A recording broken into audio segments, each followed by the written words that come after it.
Hello, and welcome to this reading of Esther Vilar's 1971 book, The Manipulated Man. This is a fun little polemical essay penned by a self-proclaimed feminine feminist, as opposed to a masculine feminist. And she's somewhat of an obscure figure. I believe there's a couple of interviews with her on YouTube, as well as in text. But my info on her is pretty much what I get from the book blurb. On this, it says, Miss Vilar, at the time of writing the book, was 36 years old. She is a Argentinian German. She used to be a sociologist and a doctor before becoming a best-selling author. The book that I hold in my hand has become quite popular among the red pill crowd, which is where I found it personally. And it's become a sort of easily digestible, sort of fun first little red pill, I guess, for guys that are just new to this stuff. The book argues that, contrary to popular belief, contrary to what the feminists would have you believe, the oppressed sex in Western society is not women, but is indeed men. It's written in a quite sort of sympathetic, quite charming, quite funny, quite digestible fashion, and it makes for an interesting sort of quick listen. So I'll just read out to you the dedication of this book, and we can get straight into it. The dedication goes, "This book is dedicated to all those whom it does not mention, to the few who refuse to be manipulated, the few women who are not venal, and to all those fortunate enough to have lost their market value because they are either too old, too ugly, or too ill." And that's about it for the context, so I guess we can just get straight into it. Chapter 1. The Slave's Happiness. The lemon-colored MG skids across the road, and the woman driver brings it to a somewhat uncertain halt. She gets out and finds her front tire flat. Without wasting a moment, she prepares for the repair. She looks towards the passing cars, as if expecting someone. Recognizing this standard international sign of woman in distress, weak female let down by male technology, an estate car draws up. The driver sees what's wrong at a glance and says comfortingly, "Don't worry, we'll fix that in a jiffy." To prove his determination, he asks for her jack. He doesn't ask if she's capable of changing the wheel herself, because he knows. She's about 30, smartly dressed, and made up that she is not. Since she cannot find her jack, he fetches his own, together with his remaining tools. 5 minutes later, the job is done, and the punctured wheel stowed away in its appropriate place. His hands are covered with oil. She offers him an embroidered handkerchief, which he politely refuses. He has a rag for such occasions in his toolbox. The woman thanks him profusely, apologizing for her typically feminine awkwardness. She might have even been there till dusk, she says, had he not stopped by. He makes no reply, but as she gets back into the car, gallantly shuts the door for her. Through the wound-down window, he advises her to get a new tire at once, and she promises to get her garage man to see to it that very evening. Then she drives off. As the man collects his tools and goes back to his own car, he wishes he could wash his hands. His shoes, he's been standing in the mud while changing the wheel, are no longer as clean as they should be. He is a sales representative. What's more, he will have to hurry to reach his next customer in time. As he starts the engine, he thinks, women, each as stupid as the other, and seriously wonders what she would have done if he had not been there to help. He puts his foot on the accelerator and drives off, faster than usual. There is the delay to make up for. After a while, he starts to hum quietly to himself. In a way, he's feeling happy. Almost any man would have behaved in the same manner, and so would have most women. Without thinking, simply because man is man and women are so different from them, a woman will make use of a man whenever there is an opportunity. What else could have the woman done when her car broke down? She's been taught to get a man to help. Thanks to his knowledge, he was able to change the wheel quickly and at no cost to herself. True, he ruined his clothes, put his business in jeopardy, and endangered his own life by driving too fast afterwards. Had he found something else wrong with the car, though, he would have mended that too. That is what his knowledge of cars is for. Why should a woman learn to mend punctures when the opposite sex half the world's population, are able and willing to do it for them. Women let men work for them, think for them, and take on their responsibilities. In fact, they exploit them. Yet, since men are strong, intelligent, and imaginative, while women are weak, unimaginative, and stupid, why isn't it men who exploit women?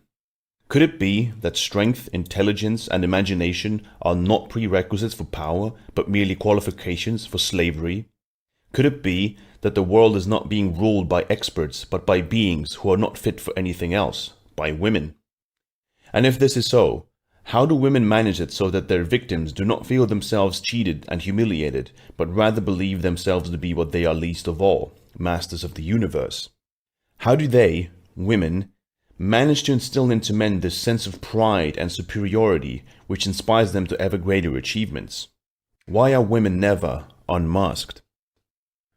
Chapter 2. What is man? Basically, a man is a human being who works, and who, by working, provides for himself, his wife, and his wife's children. A woman, on the other hand, is a human being who does not work, or at least only intermittently. Most of the time she provides neither for herself, nor for her children, let alone for her husband. Any qualities in a man which a woman might find useful, she chooses to call masculine. All others, which are of no use to her, or to anyone else for that matter, she chooses to call effeminate. A man's appearance has to be masculine if he wants to be successful with women. And that means it'll have to be geared to his one and only raison d'etre, which is work. His appearance must conform to each and every task put to him, and he must always be able to fulfill it. Except at night, when the majority of men wear striped pajamas with a minimum of pockets, men wear a kind of uniform. This is made of lasting, stain-resistant material in brown or grey. The uniforms or suits have up to 10 pockets in which men carry instruments and tools indispensable for their work. Since a woman does not work, her night or day clothes rarely contain pockets. On social occasions, men are permitted to wear black, although it is a less practical color, showing as it does marks and stains. However, at such times men are less likely to get them dirty. Moreover, the bright colors worn by women show to advantage against it. The occasional red or green formal clothes worn by men are acceptable though. By contrast, all the real men present seem so much more masculine. The rest of a man's appearance is also adapted to his situation. His hair is kept so that a quarter of an hour's visit to the barber every 2-3 weeks is sufficient to keep it looking tidy. Curls, waves, and tints are not encouraged as they might hinder his work. After all, since he often works in the open air or spends a considerable amount of time in it, complicated styles will only be a nuisance. Anyway, such styles would not necessarily be a success with women, for in contrast to them, they never judge the opposite sex from an aesthetic point of view. So most men, after some attempts at individuality, realize that women are indifferent to their efforts and revert to one of the longer or shorter standard styles. The same is true of beards. Only oversensitive men, usually those with intellectual pretensions, who want to appear mentally tough by letting their facial hair grow indiscriminately, wear a full beard for any length of time. It'll be tolerated by women though, for a beard is an important indication of a man's character and therefore of the way in which he might be most easily exploited. His field of work will usually be that of the neurotic intellectual. Generally, a man uses an electric razor for about 3 minutes every morning to keep his beard in check. For his skin, soap and water are considered good enough. All that is required of his countenance is cleanliness and an absence of makeup, so that everyone can see what he is like. That only leaves his nails. The one important thing about them is that they should be as short as possible for work. Apart from a wedding ring, which is worn to show that he is already being used by a particular woman for a particular purpose, a proper man wears no ornaments. His clumsy, functional watch, worn on the wrist, is hardly decorative. Heavy in design, waterproof, shock-resistant, and including a dial for the date, it cannot possibly be called an ornament. What's more, it's usually been given to him by the woman for whom he works. Shirts, underwear, and socks, for real men, have been reduced to such a basic norm that one man's differs from another's only in size. They can be bought in any shop without difficulty or loss of time. Only in ties is there any degree of freedom. And then a man is usually so unused to making a choice that he lets his women buy them for him. Anyone visiting this earth from another planet would think it a man's object in life to look as much like each other as possible. Yet, to fulfill women's purposes, masculinity and male usefulness vary to a considerable degree, and they have to. For women who hardly ever work need a man for everything. There are men who carefully maneuver a large limousine out of the garage at 9 o'clock every morning. Others leave an hour earlier, traveling by the standard family car. Still others leave when it's not even yet light, wearing overalls and carrying parcels of sandwiches under their arms to catch buses, tubes, or trains to factories or building sites. By one of these tricks of fate, it's always the latter, the poorest in fact, who are exploited by the least attractive women.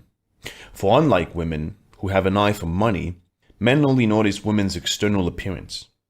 Therefore, the more desirable women within their own class are always being snatched away from under their noses by men who happen to earn more.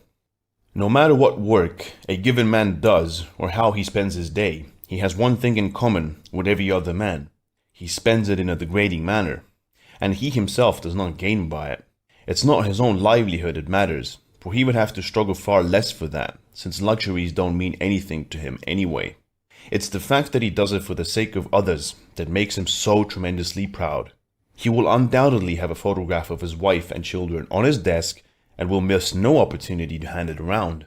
No matter what a man's job may be, bookkeeper, doctor, bus driver, or managing director, every moment of his life will be spent as a cog in a huge and pitiless system, a system designed to exploit him to the utmost and until his dying day. It may be interesting to add up figures and make them tally, but surely not year in and year out. How exciting it must be to be able to drive a bus through a busy town, but always the same route, the same time, in the same town, day after day, year after year.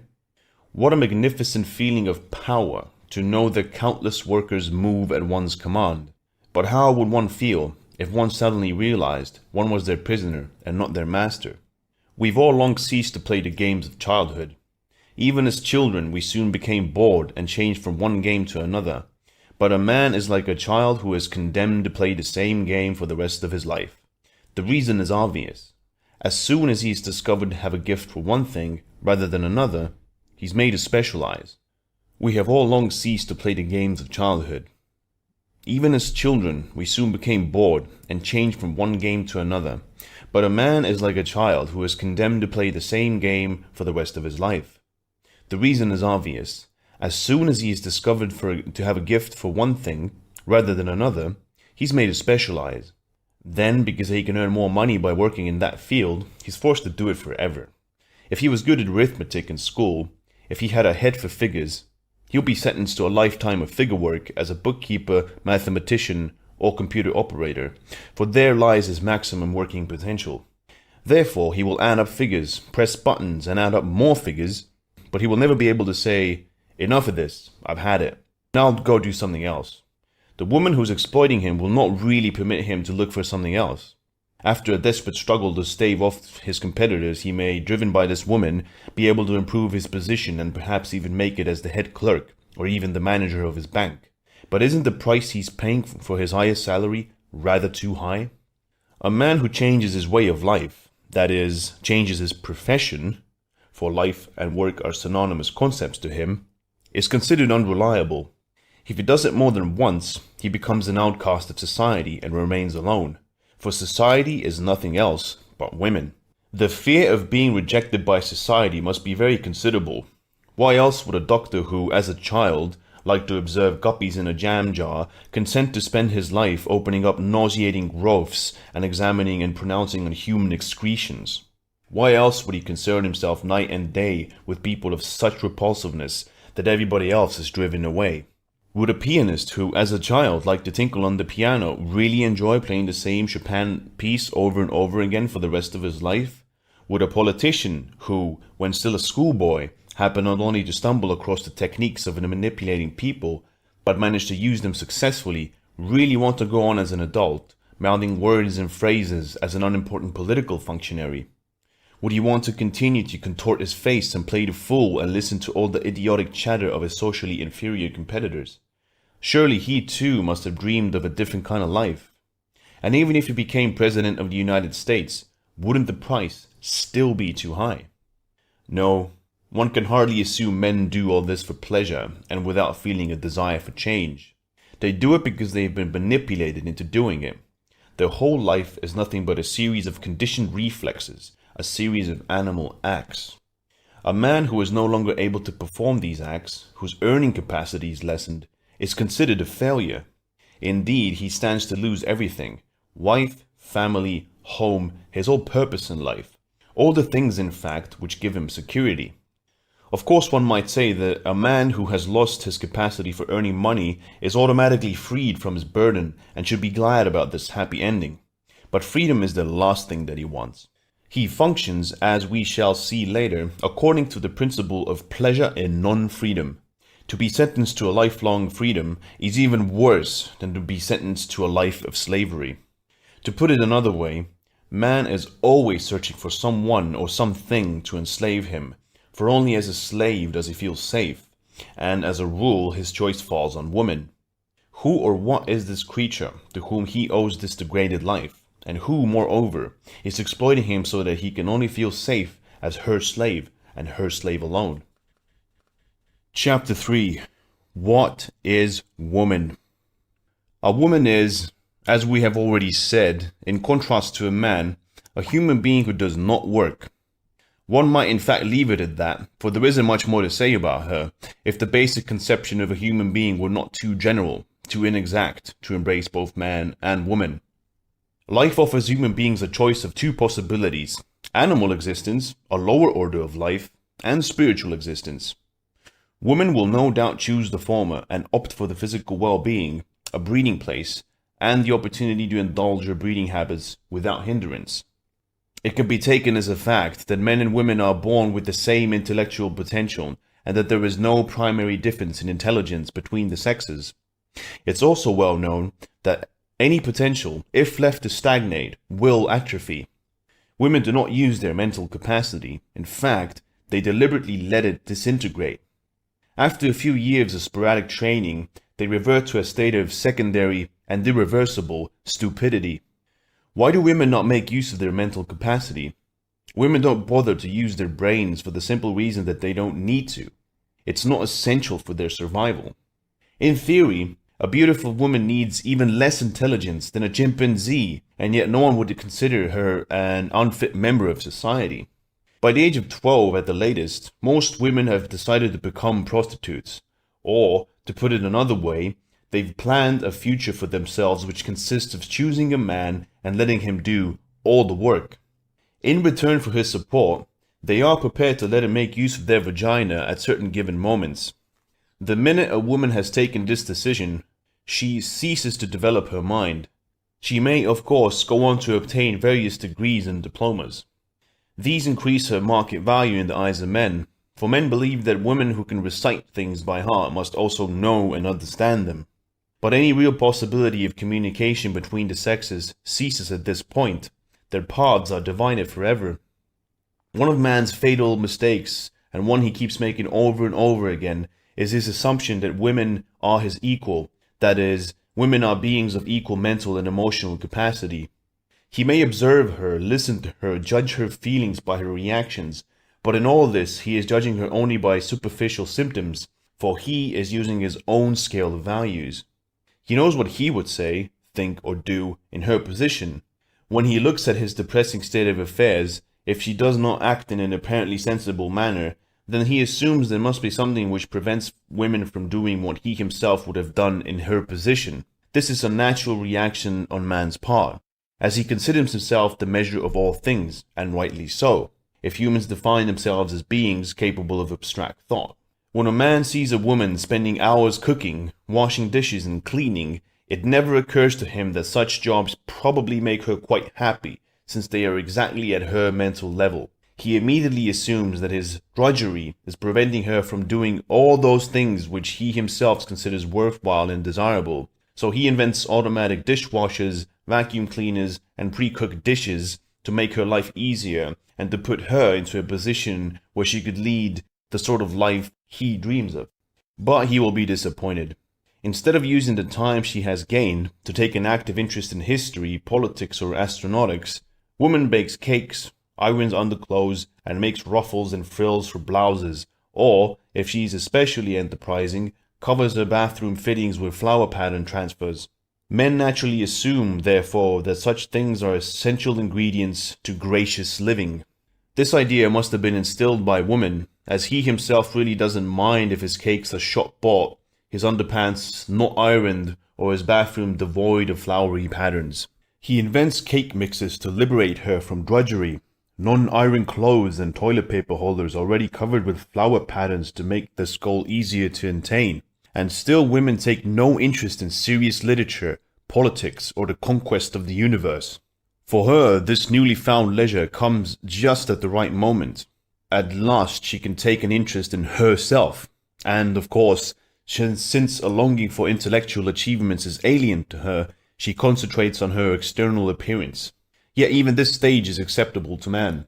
He really loves his wife and wants her happiness more than anything in the world. Therefore he produces non-smear lipstick, waterproof mascara, home perms, non-iron furry blouses, and throwaway panties, always with the same aim in view.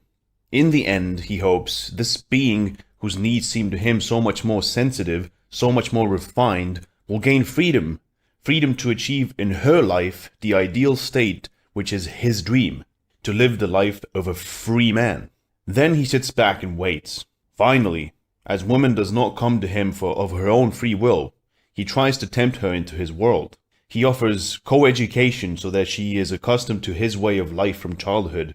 With all sorts of excuses, he gets her to attend his universities and initiates her into the mysteries of his own discoveries, hoping to awaken her interest in the wonders of life.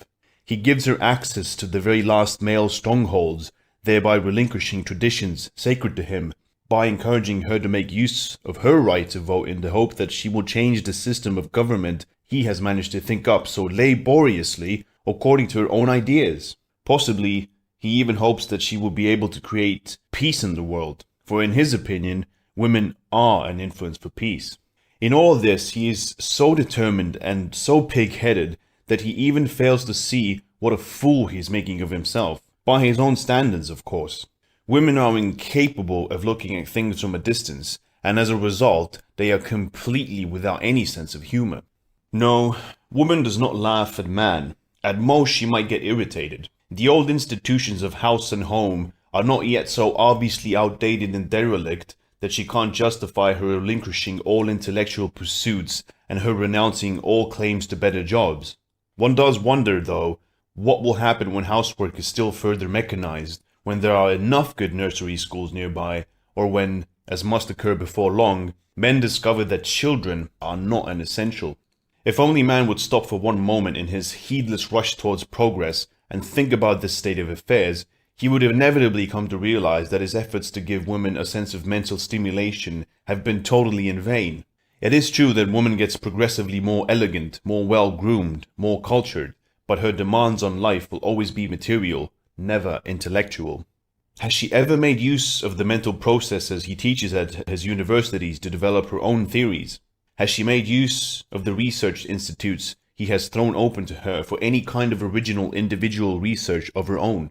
Will it never occur to man that woman does not read the wonderful books with which he fills his libraries?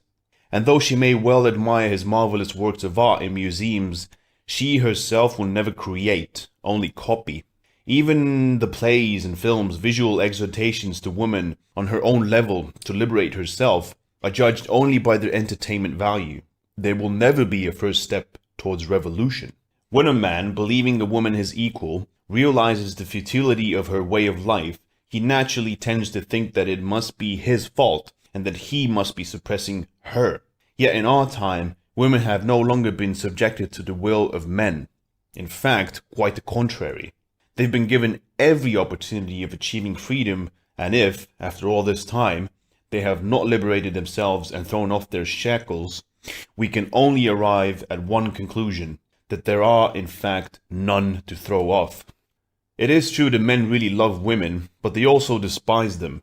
Anyone who gets up in the morning and goes out to conquer new worlds, with infrequent success admittedly, because he has to earn a living, is bound to despise someone who simply isn't interested in such pursuits. His contempt may even be one of the main reasons for his efforts to further the mental development of women. He feels ashamed of them and assumes that they too must be ashamed of themselves. So, being a gentleman, he tries to help. Men seem to be quite incapable of realizing that women have absolutely no ambition, no desire for knowledge, and no need to prove themselves. All things which, to him, are a matter of course. They allow men to live in the world apart because they do not want to join them. Why should they? Man's independence means nothing to them because they don't feel dependent. They are not even embarrassed by man's mental superiority since they have no sense of intellectual ambition. There is one great advantage which women have over men. They have a choice. A choice between a life of independence and the life of a stupid, pampered parasite. There are few women who would not select the latter. Men, of course, have no choice. If women really felt oppressed by men, they would hate and fear them as oppressors are always hated and feared. But they don't. If they really felt humiliated by men's mental superiority, they would have used every means they had to change the situation. If women were really tied and shackled, surely by now, at such a favorable moment in history, they would have broken free. In Switzerland, one of the most highly developed countries in the world, where until recently women were not allowed to vote, an inquiry was set up in one of the municipalities to find out whether or not the women wanted to vote. The majority were against it. The men were shattered, for they saw in their unworthy attitude yet another proof of centuries of male oppression. How very wrong they were. The last thing a woman feels is oppressed. On the contrary, one of the many depressing truths in the relationship between the two sexes is the fact that man hardly exists in a woman's world. How can he, therefore, cause her to feel inferior and thus make her feel rebellious? After all, she only depends on him in a material and, as it were, physical way, rather as a tourist depends on an airline, a cafe proprietor on his espresso machine, a car on petrol, a television set on electric currents. There is nothing agonizing about relationships like that. Ibsen, the playwright, who suffered from the same misapprehensions as other men, meant his doll's house to be a kind of manifesto for the freedom of women. The premiere in 1880 certainly shocked men, and they became determined to fight still harder to improve women's position. While the fashion lasted, women threw themselves into the struggle for emancipation and delighted in their new masquerade as suffragettes. Sartre made a similarly deep impression on women later on. As proof of how well they understood his philosophy, they let their hair grow down to their waists and donned black pullovers and trousers. Even the teachings of the Chinese communist leader Mao Zedong were a success. The Mao look lasted for a whole season. Chapter 4. The Horizon of a Woman. It doesn't matter what men do to impress women. In their world, men simply don't count. Only another woman is of any importance in her world. Of course, she will always be pleased if a man turns to look at her, and if he is well dressed or even drives an expensive sports car, so much the better. Her pleasure may be compared to that of the shareholder who finds that his stocks have risen. It'll be a matter of complete indifference to a woman if he is attractive or looks intelligent. A shareholder is hardly likely to notice the color of his dividend coupons. But if another woman should turn to look, a rare occurrence, for her own judgment is infinitely more remorseless than that of a man, her day is made. She has achieved the impossible, the recognition, admiration, and love of other women. Yes, only women exist in a woman's world. The women she meets at church, at parent-teacher meetings, or in the supermarket, the women with whom she chats over the garden fence, women at parties or window shopping in the more fashionable streets, though she apparently never seems to notice, these women are the measure of her success or failure. Their standards correspond to those in other women's heads, not in those in the heads of men. It is their judgment that really counts, not that of the men. A simple word of praise from another woman, and all those clumsy, inadequate male compliments fall by the wayside, for they are just praises out of the mouths of amateurs. Men really have no idea of what a woman's world means. Their fulsome compliments miss all the vital points. Of course, woman wants to please men as well. Don't let us forget, after all, that he provides the material means. But that is much more easily done. Men have been conditioned to react to a certain degree of alienation. They expect women to conform to certain types of sex symbols created by makeup and other standard trappings: long hair, painted lips, tight-fitting sweaters, miniskirts, stockings, high heels, all done in a moment. It's those living works of art which are beyond man's comprehension, those creatures walking the fashionable streets of Paris, Rome, and New York. The skill of eyeliner and shadow expertly applied, the choice of lipstick and its application, with or without lip brush, in several layers or only in one, the compromise to be achieved between the pros and cons of false eyelashes, the matching of dress, stole or coat with the lighting scheme, all this is an art requiring expert knowledge of which man has no conception. A man lacks any kind of appreciation for this. He has not learned to appreciate the extent of female masquerades, and he cannot possibly evaluate these walking works of art. To achieve perfection, such skills need time, money, and an infinitely limited mind, and these requirements are met only by women. In fact, when a woman dresses, she considers a man only to a slight extent, the extent necessary to hold him and to encourage him to provide, in the widest sense, for her. Every other investment is aimed at other women. Man has importance only as the provider.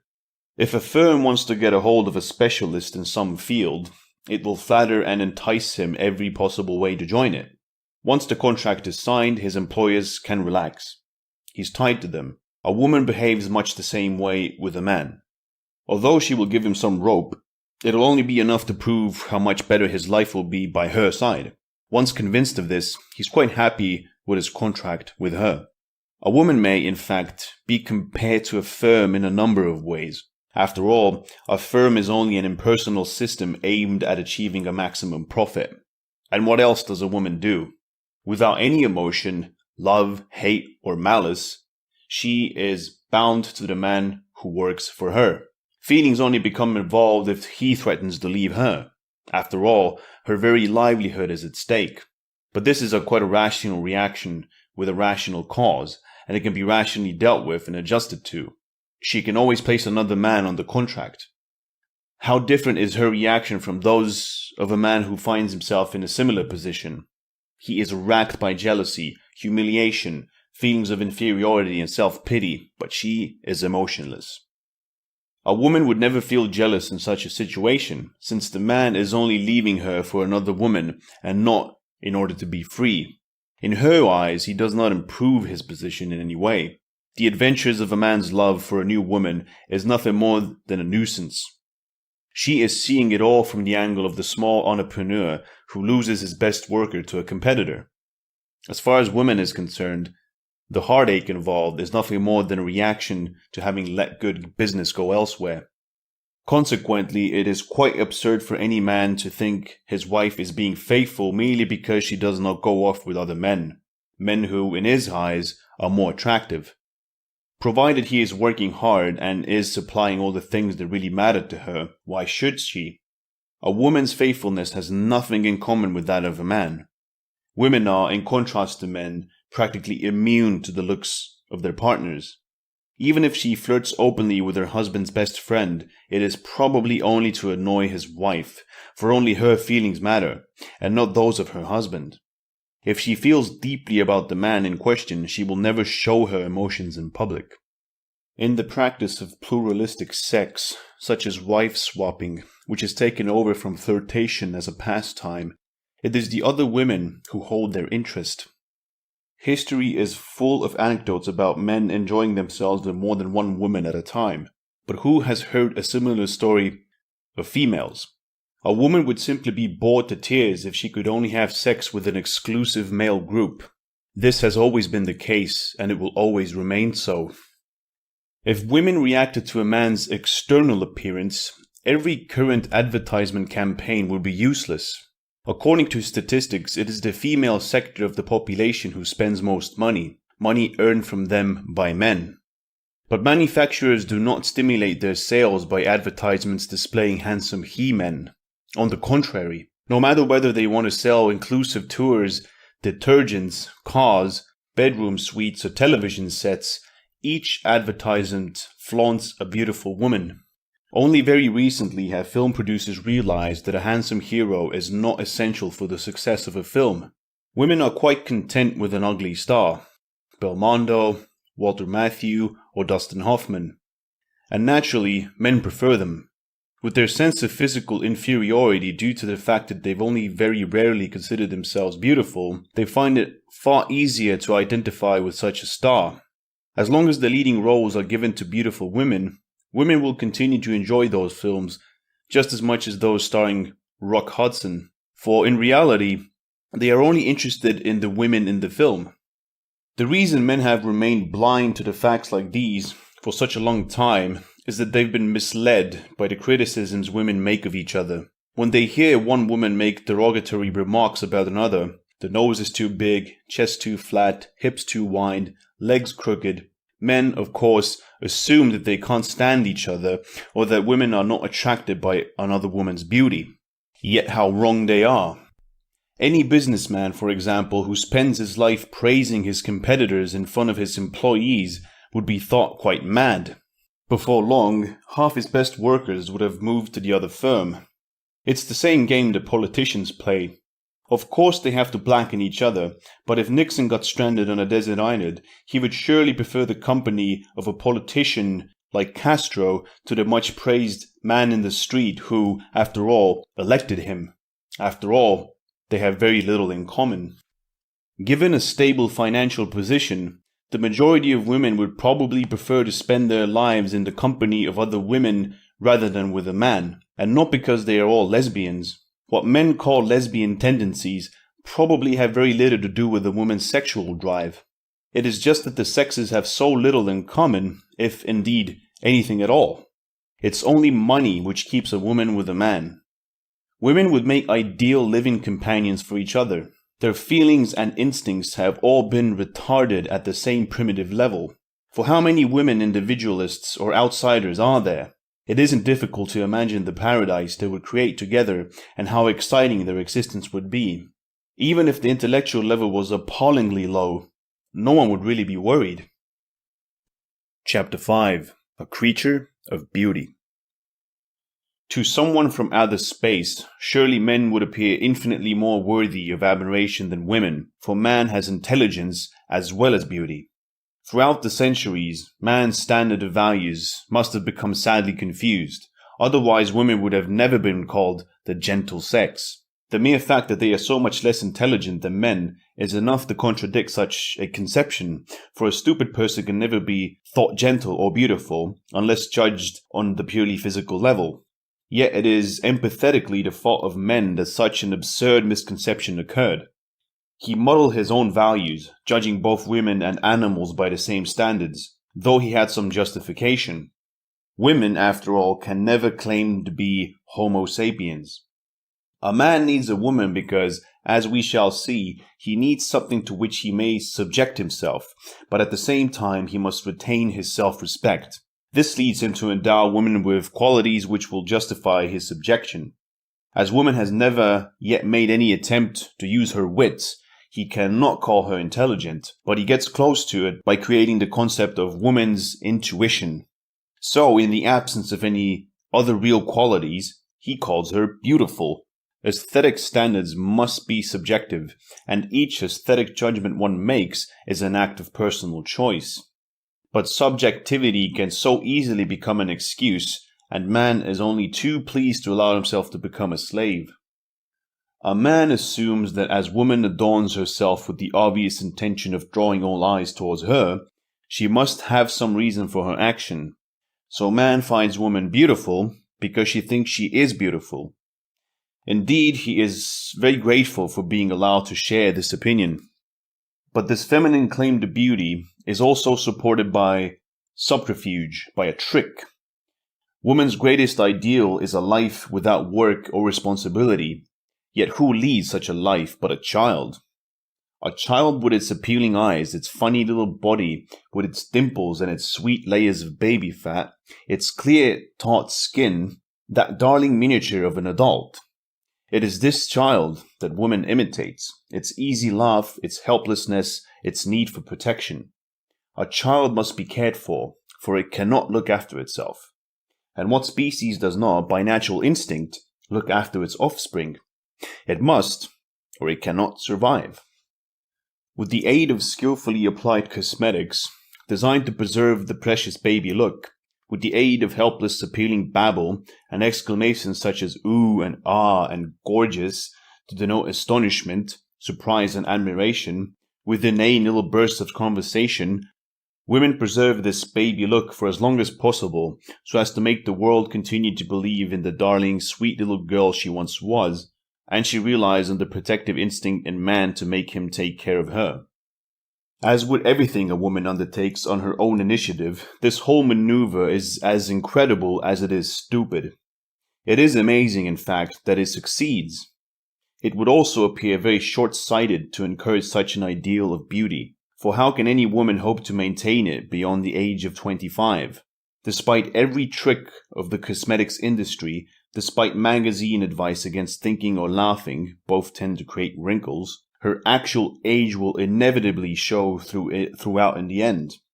And what on earth is a man to do with a grown-up face when he has been manipulated into considering only helpless, appealing little girls to be creatures of beauty? What is a man to do with a woman when the smooth curves have become flabby tires of flesh, the skin slack and pallid, when her childish tones have grown shrill and her laughter sounds like the neighing of a horse? What is to become of this scarecrow when her face no longer atones for her ceaseless inanities, and when the cries of ooh and ah sound imbecilic?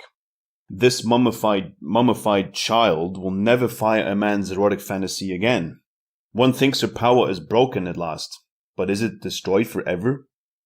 No, she still manages to get her own way, and for two main reasons.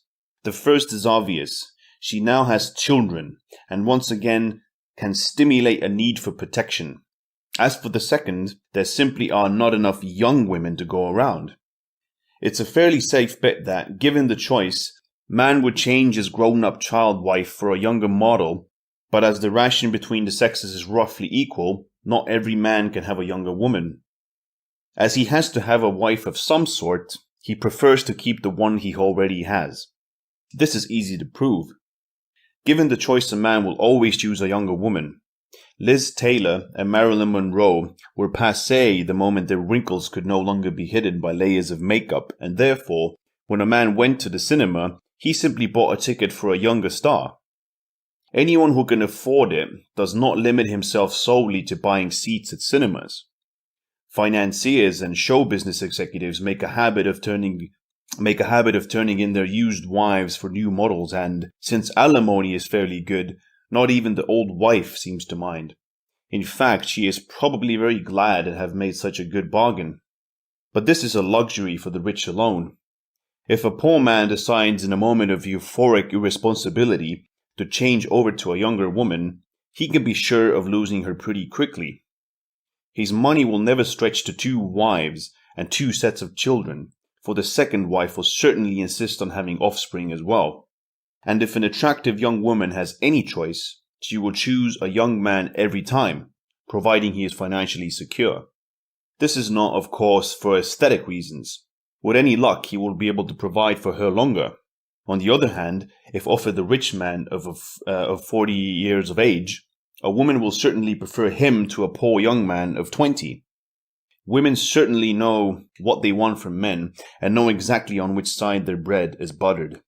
Women are very lucky that most men never consider themselves handsome, even though many possess a distinct type of beauty. Their bodies are smooth, kept trim by hard work. Their shoulders and legs are muscular, their voices melodic, their laughter warm and human, their faces intelligent. One only has to watch them move to appreciate a beauty which, even in a purely animalistic context, puts women in the shade. They are preserved by their way of life, which woman is not. She has neglected her body, has let her muscles relax, and when she has reached her 50s, she has become nothing more than a bag of limp human cell tissue. Just compare a man of 50 with a housewife of the same age. Men are not aware of their own beauty, and no one mentions it. There is so much rubbish written and talked about in the charm of women. Even children and animals are considered graceful, adorable, and delightful, but never a man. He may be brave, perhaps, or strong, or even determined, but these are merely compliments to prove his worth to women. They have nothing to do with his physique. It will be difficult to find a description of the male body except in a medical textbook.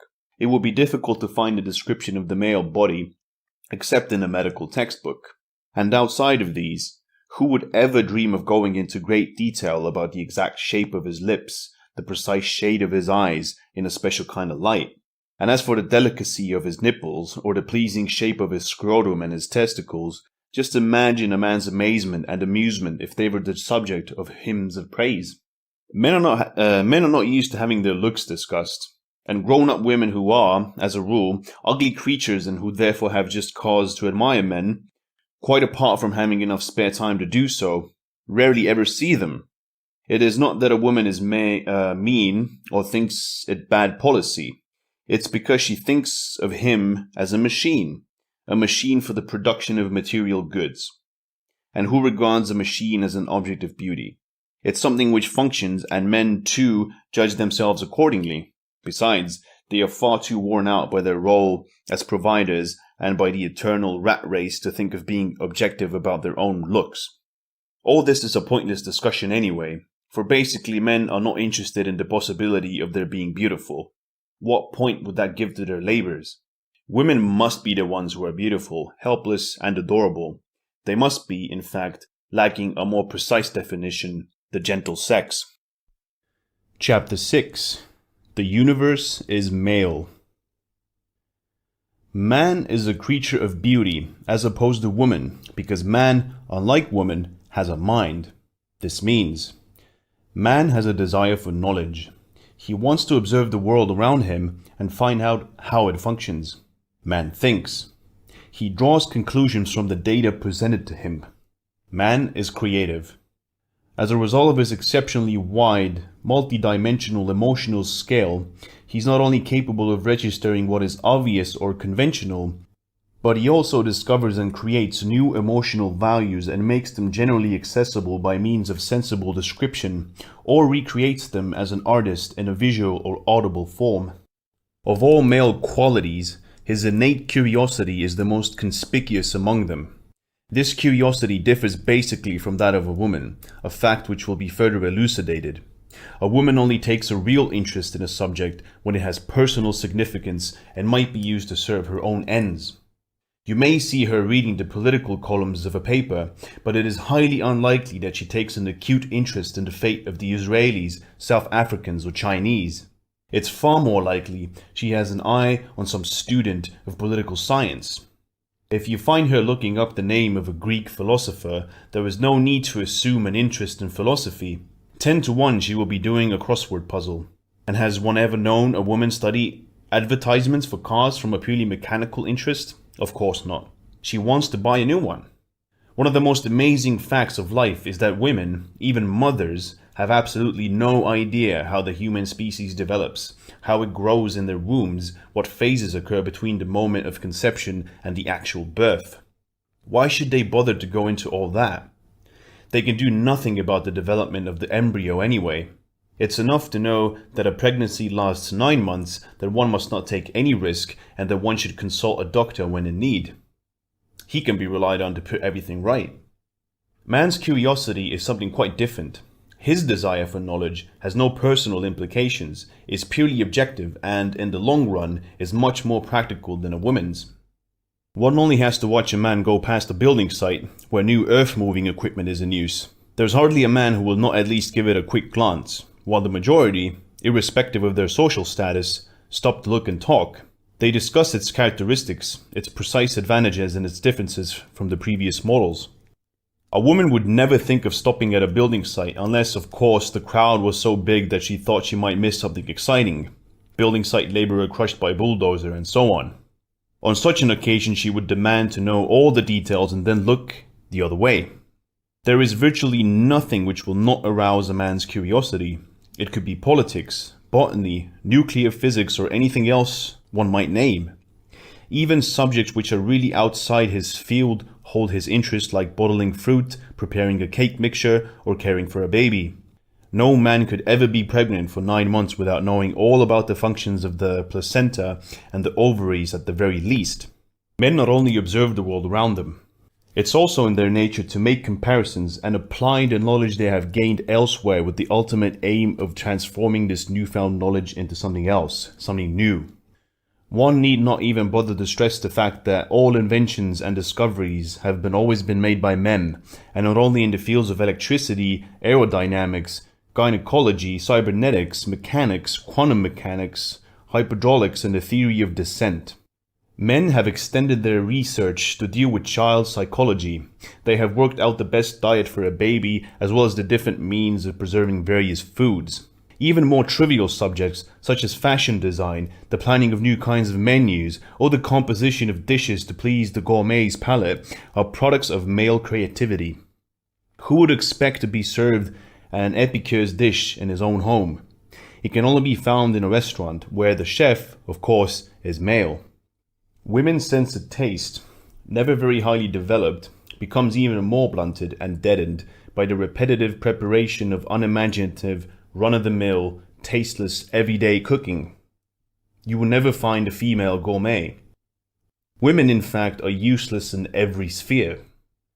With his many gifts, man would appear to be ideally suited, both mentally and physically, to lead a life which is both fulfilled and free.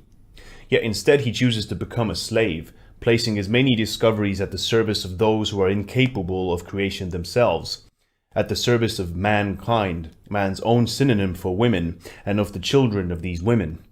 How paradoxical that this very sex which is capable of leading a life as nearly perfect as possible is prepared to give it up, to offer it all to the female sex, who are not interested in such perfection. We have grown so accustomed to the blunted mechanism of one-sided exploitation of one group of human beings by a parasitical clique that all our moral values have become completely perverted. Without really giving the matter any thought, we consider the male race as a kind of Sisyphus. He has come into the world to learn, to work, and to father children. His sons, in their turn, will learn to work and produce children, and so it will continue forever, until it becomes almost impossible to think why else men should be there. If a young man gets married, starts a family, and spends the rest of his life working at a soul-destroying job, he is held up as an example of virtue and responsibility. The other type of man, living only for himself, working only for himself, doing first one thing and then another, simply because he enjoys it and because he only has to keep himself, sleeping where and when he wants, and facing woman when he meets her on equal terms, and not as one of a million slaves, is rejected by society. The free, unshackled man has no place in its midst. How depressing it is to see men, year after year, betraying all that they were born to. New worlds could be discovered, worlds one hardly even dares to dream of, could be opened by the minds, strength, and intelligence of men. Discoveries to make life, their own life, that is, the one women are ignorant of, fuller, richer, and more worthwhile, could be developed. All these things could be done by men. Instead, they forsake all these tremendous potentials and permit their minds and their bodies to be shunted onto sidings to serve the repulsively primitive needs of women. Man has the key to every mystery of the universe in his hand, but he ignores it. He lowers himself to the level of woman and insinuates himself into her favor. With his mind, his strength, and his imagination, all intended for the creation of new worlds, he opts instead for the preservation and improvement of the old. And if he happens to invent something new, he needs to prefix it with the excuse that it will one day be useful to all mankind, i.e. to women. He apologizes for his achievements, for conquering space and flying to the moon, instead of concentrating on making life still more comfortable for the women and their children. The hardest thing to do was not to make the fantastic journey into space, but to translate it into female language with TV advertising spots composed of children's prattle and sweet love talk in which women are wooed by men to consume yet more. Man is begging woman to be patient with him and his discoveries. Women have so obviously proved unimaginative that they have no need for any new inventions. If they had, they would invent something themselves, even if only once. We are so accustomed to the idea that man's work is only done with a woman in view that anything else seems unthinkable. Why don't composers create something apart from love songs, which are songs of dependence? Why don't writers give up their eternal romantic novels and love poems and try to create literary works of art? Can paintings only produce nudes and profiles of women, abstract or realist? Why can't we have something new after all this time, something we have never seen before? It really should be possible for scientists to forget dedicating their works to their wives. Anyway, they will never be able to understand them. When will the time come when experimental films no longer have to be weighed down by sexy female bodies? When new reports on space travel no longer have to be tricked out with large snapshots of astronauts' wives? Even the astronauts themselves might stop having love songs played to them during their interplanetary travels. We have absolutely no idea what the world will be like if men really use their intelligence and imagination instead of wasting it. For the invention of pressure cookers, which boil still more quickly, wall-to-wall carpeting, which is still more stain-resistant, detergents which wash whiter, and lipsticks which are yet more water-resistant, is a waste of time. Instead of producing children who will in turn produce children, thus pushing life still further out of their own reach, they should try living for themselves.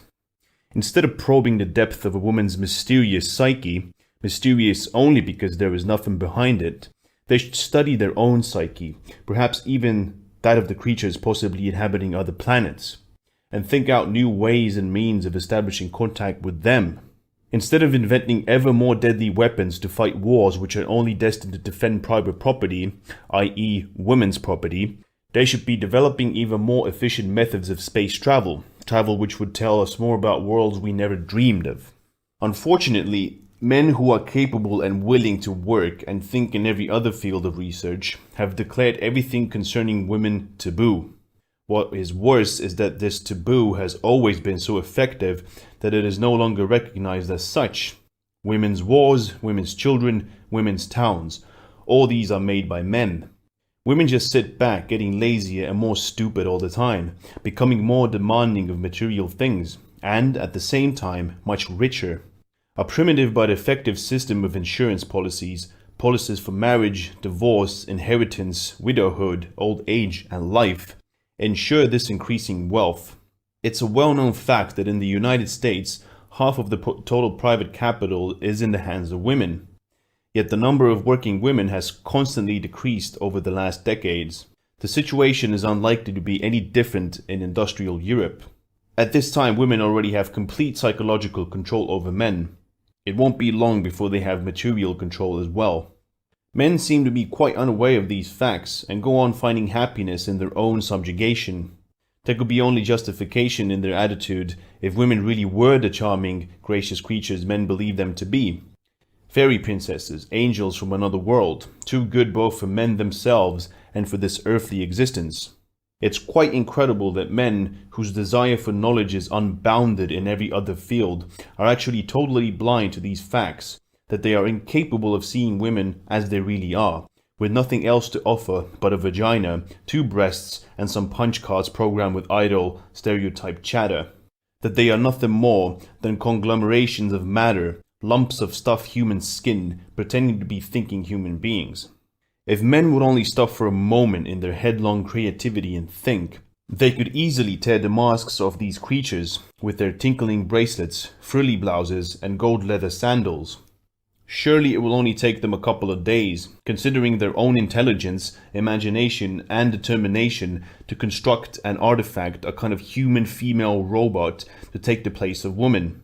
For there is nothing original in her, neither inside nor out, which could not be replaced. Why are men too afraid to face the truth? Chapter 7. Woman. divine by right of stupidity.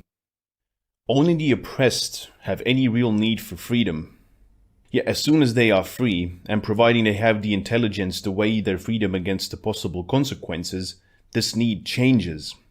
The former longing for freedom reverts to a sense of fear, accompanied by an intense longing to be tied and secure. In the first years of life, man is never free. He is hemmed in by adult rules, and having no experience of social conduct to guide him, he is entirely dependent on them. As a result, he develops an acute desire for freedom and feels a desperate need to escape from his prison at the first opportunity.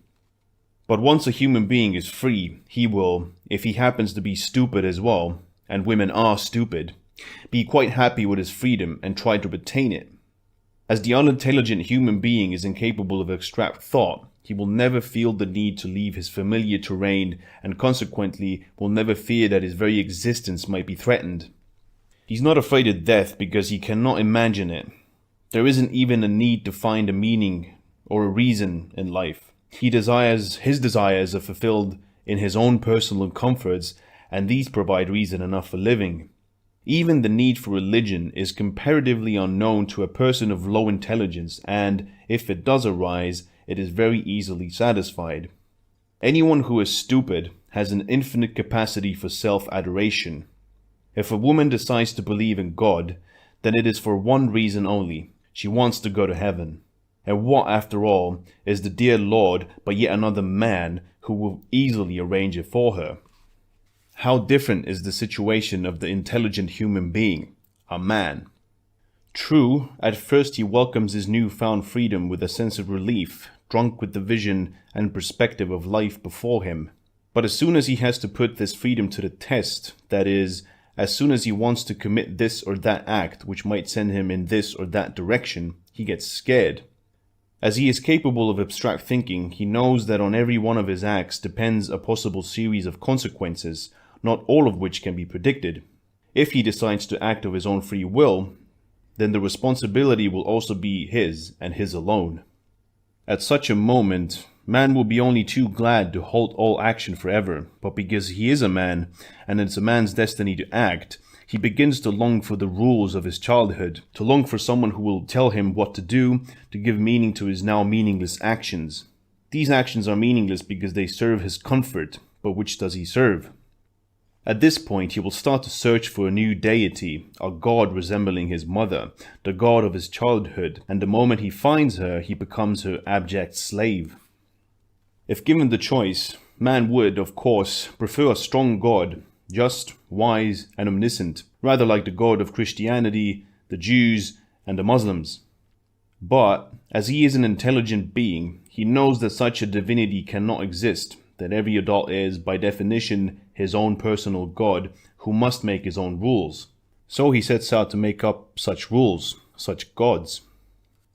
When man creates rules of this nature, he unconsciously compares notes with other men, offering his own experiences and checking them against those of others. He discovers similarities and, without conscious effort, makes general rules from the experiences held in common.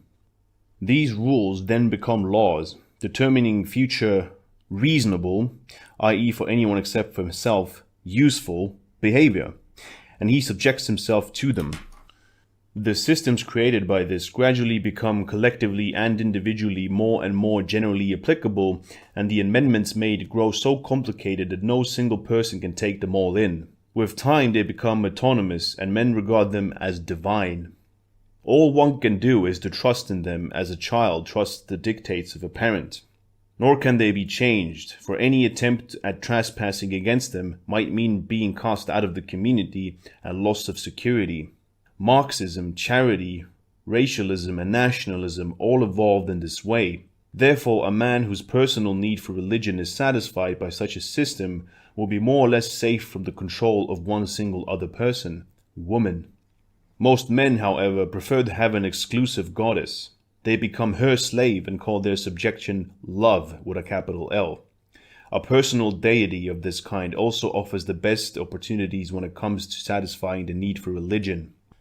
A woman is always there for a man and is truly divine, since she herself has no need for religion. Man will never feel forsaken by his personal deity. A goddess is omnipresent. She even gives him freedom from collective gods for whose favors he would have to compete with others. He trusts her because she is like his mother, the faithful deity of his childhood. His otherwise meaningless life is given an artificial sense of purpose, for every action is dedicated to her comfort and, later, to the comfort of her children. In every way she will be divine, for not only can she punish man by taking away his sense of belonging, but she can reward him as well. She grants him sexual pleasure. Woman's greatest pretensions to divinity, however, lie in her stupidity and in her passion for creating a protective mask.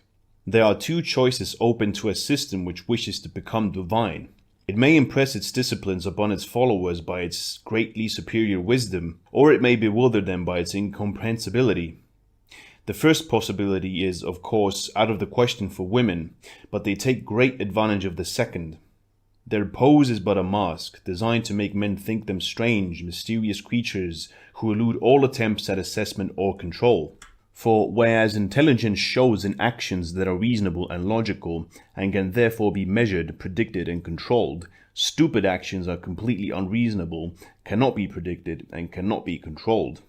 Consequently, women are as much protected by the ramparts of pomp, mummery, and mystification as any pope or dictator. They can't be unmasked and will increase their power unhindered, gaining strength all the way.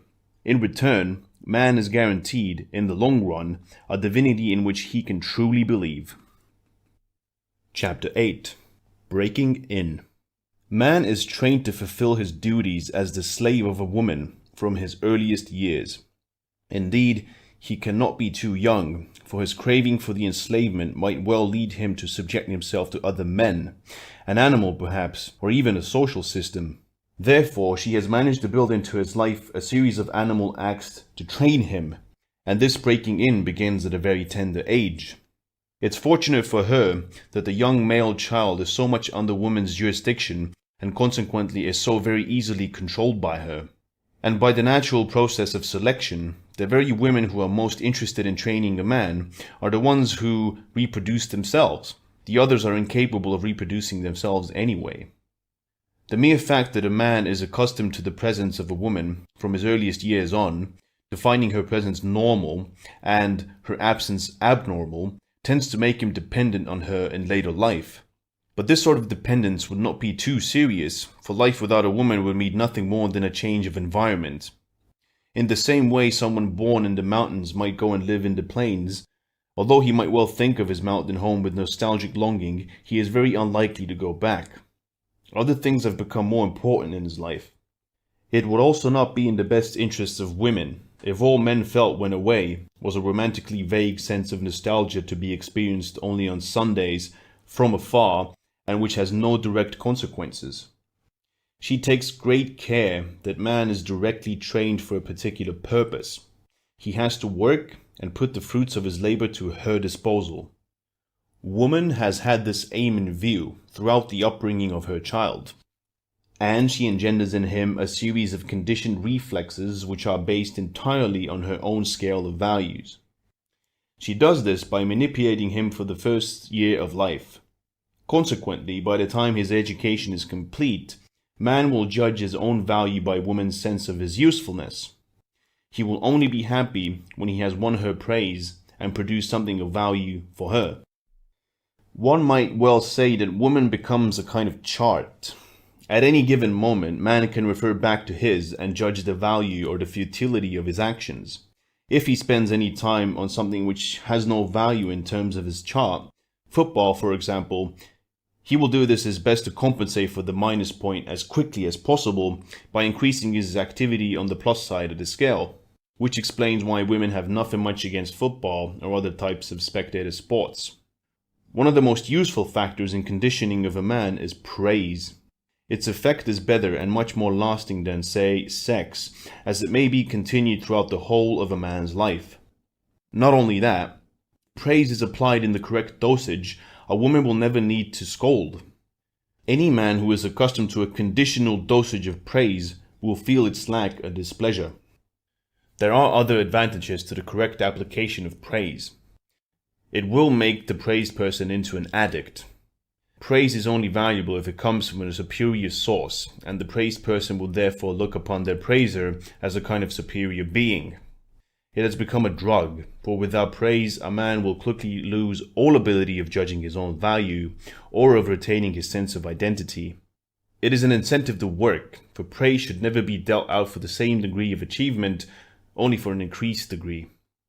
The moment a male child has been rewarded by a warm smile and by the customary inane kind of encouraging adult baby talk for using his pot and not wetting his bed, or for drinking the last drop from his bottle, he's caught up in a vicious circle. He will repeat the actions which call forth praise and endearments, and if at any time recognition is not granted, he will do everything in his own power to regain it. The happiness he will feel when praise is restored will already have assumed the proportions of an addiction. During the first 2 years of life, the woman makes no difference between boys and girls. The female infant is submitted to the same form of manipulation until the principles of hygiene are absorbed. But from that moment on, the education of the two sexes follows very different paths. The older the girl grows, the more highly conditioned she becomes in the art of exploiting others, while a boy is increasingly being manipulated into becoming the object of exploitation. Toys play an important part in this early manipulation. The mother will first stimulate the playfulness of her children, and then she will exploit it. The girl child will be given dolls with all the necessary extras: prams, dolls' beds, and toy tea sets. The boy will be given everything a girl never has: Meccano sets, model railways, miniature racetracks, and aeroplanes. Thus, she will be conditioned right from the start to identify with her mother, to fit herself into the role of woman. Dolls are praised or scolded as mother praises and scolds. It's child's play to her to absorb the principles of leadership, and since a girl's education is based on praise, which is, however, meted out when she identifies with the female role, she will never want to be anything but feminine. The standard set will inevitably and forever be woman's, since only women can judge women's role. Men are taught to believe women's role is inferior, and therefore they can never be used as a panegyrist. A male child, on the other hand, is praised for everything he does, as long as he steers clear of games with miniature humans. He builds model dams, bridges, and canals, takes toy cars apart to see how they work, shoots toy pistols, and practices miniature all the things he will need later in life, when he is providing for a woman. By the time he reaches school age, the average boy is already well versed in the basic principles of mechanics, biology, and electrical engineering, all learned by personal experience. He can build wooden huts and defend them in the make-believe wars. The more initiative he shows, the more he will be praised. Woman wants him to develop to the point where he knows more than she does. His knowledge must be superior to hers in everything concerning work, for woman cannot survive without a man. For woman, man is really just a machine, if rather an unusual one, a sort of robot of the kind men are trying to create. Her ideal, provided she can recognize it, would be a robot capable of thought, of programming itself, of continuing to develop and to produce an ideal set of functions to meet each new situation. Scientists, too, are working on the development of such robots who will work for them, make their decisions for them, think for them, and will put the results of their labor at their disposal. But such robots will be constructed from non-living matter. Long before man is in a position to choose his own way of life, he will have formed the necessary addiction for praise. He will only be happy when his work brings him praise, and because he is an addict, his need will increase, and with it, the type of achievement so much praised by his woman. This male need could, of course, be satisfied by another man, but as each man is working feverishly in the interest of his own addiction, he has no time to help others. Indeed, men exist, as it were, in a state of constant antagonistic competition with other men. This is one of the reasons why he loses no time in getting his very own private panegyrist, one whose praise will be his exclusive right, someone who will be at home, always there, waiting to tell him when he has been good and just how good he has been. Quite by chance, woman is apparently best suited to this role. No wonder, since she laid the foundations for it and has only been waiting to take over. It's rare for a man, for a successful artist or scientist, for instance, to be able to conquer his addiction to the extent that he is satisfied by another man's praise. Even if he does, it is really only women he has managed to escape, never the craving itself. Once a particular field of work has brought a man success and financial security, it is rare for him to test his abilities in another sphere, this satisfying his curiosity. His supply of praise might be dangerously reduced. Like Myro with his dots and lines technique, Joanne Strauss with his waltzes, and Tennessee Williams with his plays about women, he will stick firmly to his successful technique. The risk of attempting to be his own measure of success is too great for him to take. One is even tempted to think that there can be nothing very positive about an artist's so-called personal style. For 20 years he has produced a series of Godot replicas, and surely not for the pleasure. After all, he is an intelligent man. He avoids risk, however, as the alcoholic avoids a cure. Yet, if only he could free himself from his conditioned behavior, he would probably do something quite different. Perhaps he might design planes. The reliable construction of his plays hints at a scientific nature, or grow rare plants. He might even, perhaps just once, write a comedy. Surely so much success is bound to drive away the depths of despair. Comedy, perhaps, about a woman, one up to her waist in a mound of earth, looking for a toothbrush, as in Happy Days. It might even turn out to be a success with the public, but no. The risk is too great for our carefully manipulated man. Better go on writing plays about the absurdity of the vital instinct. At least then he can be certain of praise. Chapter 9. Manipulation by means of self-abasement. A critical man might well say that women have no self-respect. If they had, they would never admit their incredible degree of ignorance as happily as they do. How easily man forgets that his own standards of honor, pride, and dignity are all instilled in him by women, and that the very masculinity which he is so proud of is but a sign of successful manipulation. No credit goes to him at all. Any psychology textbook will tell us that a child's ability to achieve something will be best enhanced by giving it self-confidence. It is not something he will acquire by himself. He is born into a society which is in every way his superior, a society in which he can achieve nothing by his own efforts. So, as a woman's first interest lies in creating an adult capable not only of providing for himself, but for others as well, it is of utmost importance to aim at giving this boy confidence in himself. She starts by minimizing the dangers of life, as far as she herself is aware of them. She conceals the possibility of death, or promises him eternal life as a reward for being good. Good, that is, by her standards. To the best of her ability, she gives him a sense of imbecile optimism which will best prepare him for her manipulation, and for life in general. As we've already seen, praise is one of the best ways of inducing self-confidence, and of pushing up the rate of activity. There is another method which is as effective. Self-abasement on the part of a woman. If a woman were not superior to her child, at least in the early stages of his development, the human race would cease to exist. A good mother will take the greatest care, however, never to let this fact impede her child's development. She does not want to turn the tables on herself and keep the boy tied to her apron strings for longer than necessary. As soon as possible, she will try to give a male child a sense of superiority towards herself, a kind of advance against achievements to come. This gives him his first experience of confidence. She may even go one step further and deliberately pretend to be more stupid than she is, giving him a start he must never lose. This, of course, is providing he grows up to be a proper man, and she will take care of that. As the value of woman in society is not measured by intelligence, but by completely different standards, in fact, there are no standards, man needs her, and that is enough. She could pretend to be, or in fact, be as stupid as the occasion warrants. In this way, women have a lot in common with the wealthy.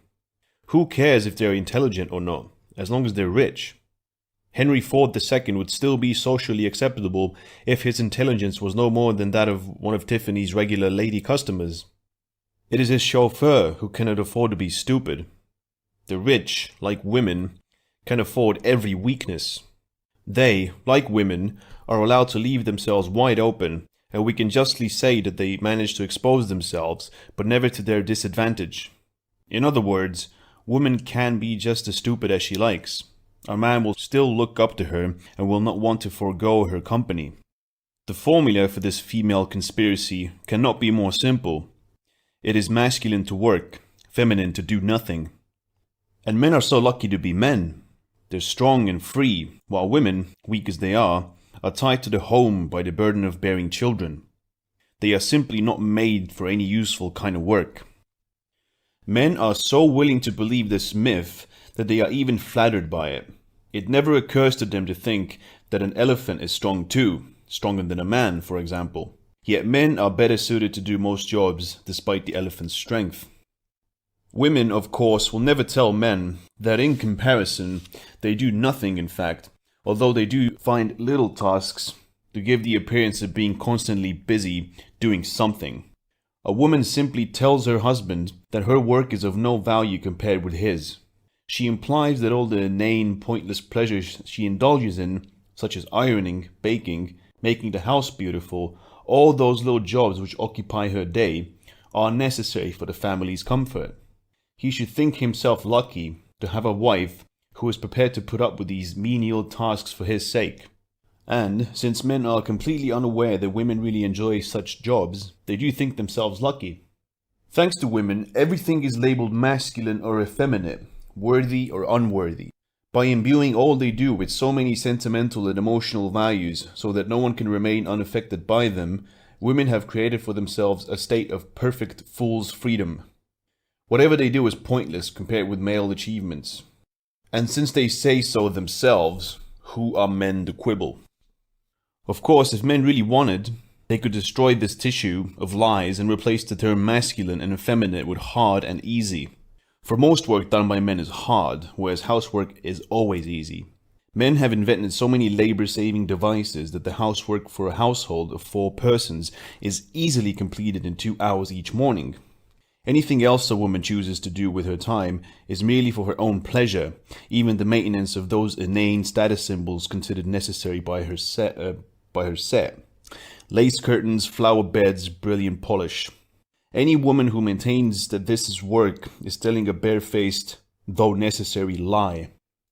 Housework is so easy that in psychiatric clinics, it is traditionally the job of morons who are unfit to do any other kind of work. Women may well complain that they do not get paid extra wages and that, after all, they only demand something like the wage of a skilled motor mechanic. All this in itself merely goes to prove how much they enjoy the work. Anyway, women who demand such payments are being very short-sighted, for one day they may really be considered as working power, and be paid accordingly. This, of course, would merely serve to reveal the extent to which they live, at man's expense, beyond their means. Still, man has been accustomed to female terminology since childhood, and he has no desire to disprove it. He needs the feeling of doing something great when he supports a woman, and he needs to feel a woman could not do this work. Without this conviction, the monotony of his life would drive him insane. He only has to get the impression that women can do his job as well as he, and as a result, he will increase his own efforts at once.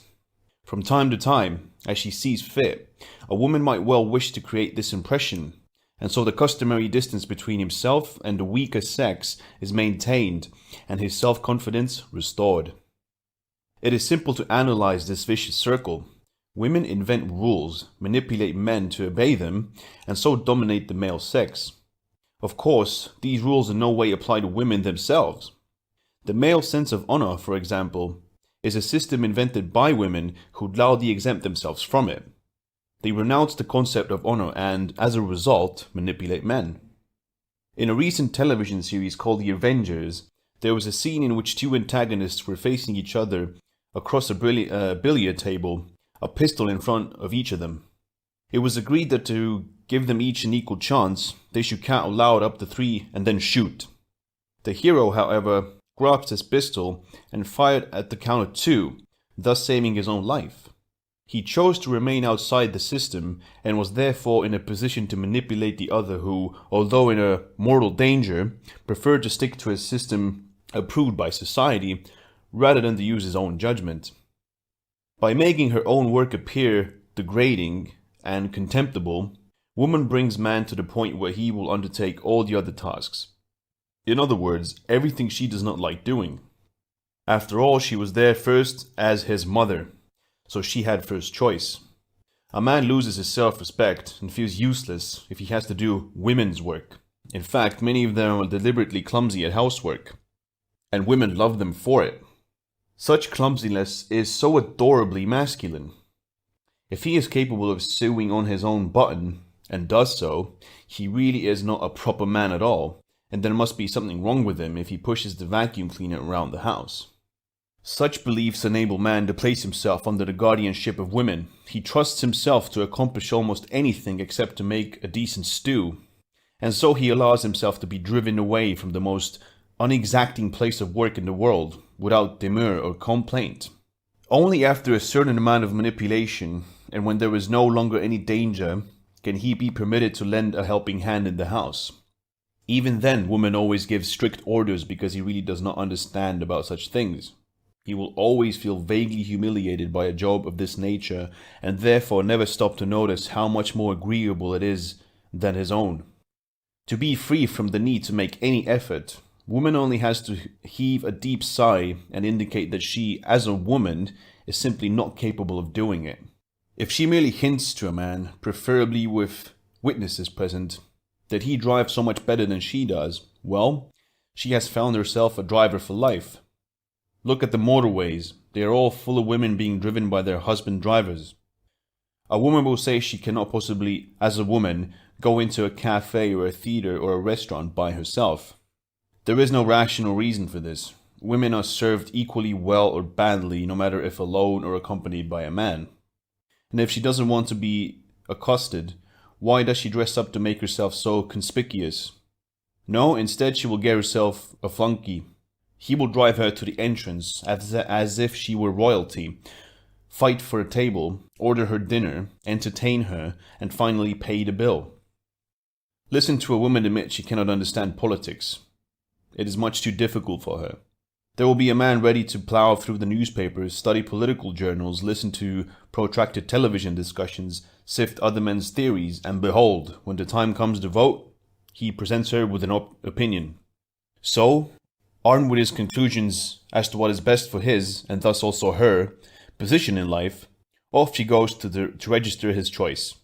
In that way, the final result is not in jeopardy. The alternative might mean the end of her personal well-being. Although she might not understand what politics are about, she is shrewd enough to realize this. One of the most fantastic results of this self-abasement policy is the life of a well-to-do woman today, living as she does in comfort in some pleasantly situated suburban villa, surrounded by children, dogs, other women, by every possible kind of labor-saving device, equipped with television set and second car. She will tell her husband, possibly a lawyer or engineer, what a lucky man he is, what a fulfilled life he leads, while she, as a woman, has to toil and slave at home. That she can even say that to the man who pays for all the junk all his life is in itself incredible. But the fact that he believes her is beyond belief. If we look in the Bible, we learn Eve was created from Adam's rib. She is a copy, therefore, a species of a lower order. Yet another example of manipulation through self-abasement. Can anyone doubt that at some stage in history this story was invented by a woman? She herself did not write it down. A man must have done it for her, since her ability to write is comparatively a recent skill. Chapter 10. A Dictionary. Constant self-abasement in the presence of men has led women to develop a secret language which other women understand, but to which men have no access, since they can take it literally. It would therefore be of great advantage to men to hold the key to this code and so create a sort of dictionary for themselves.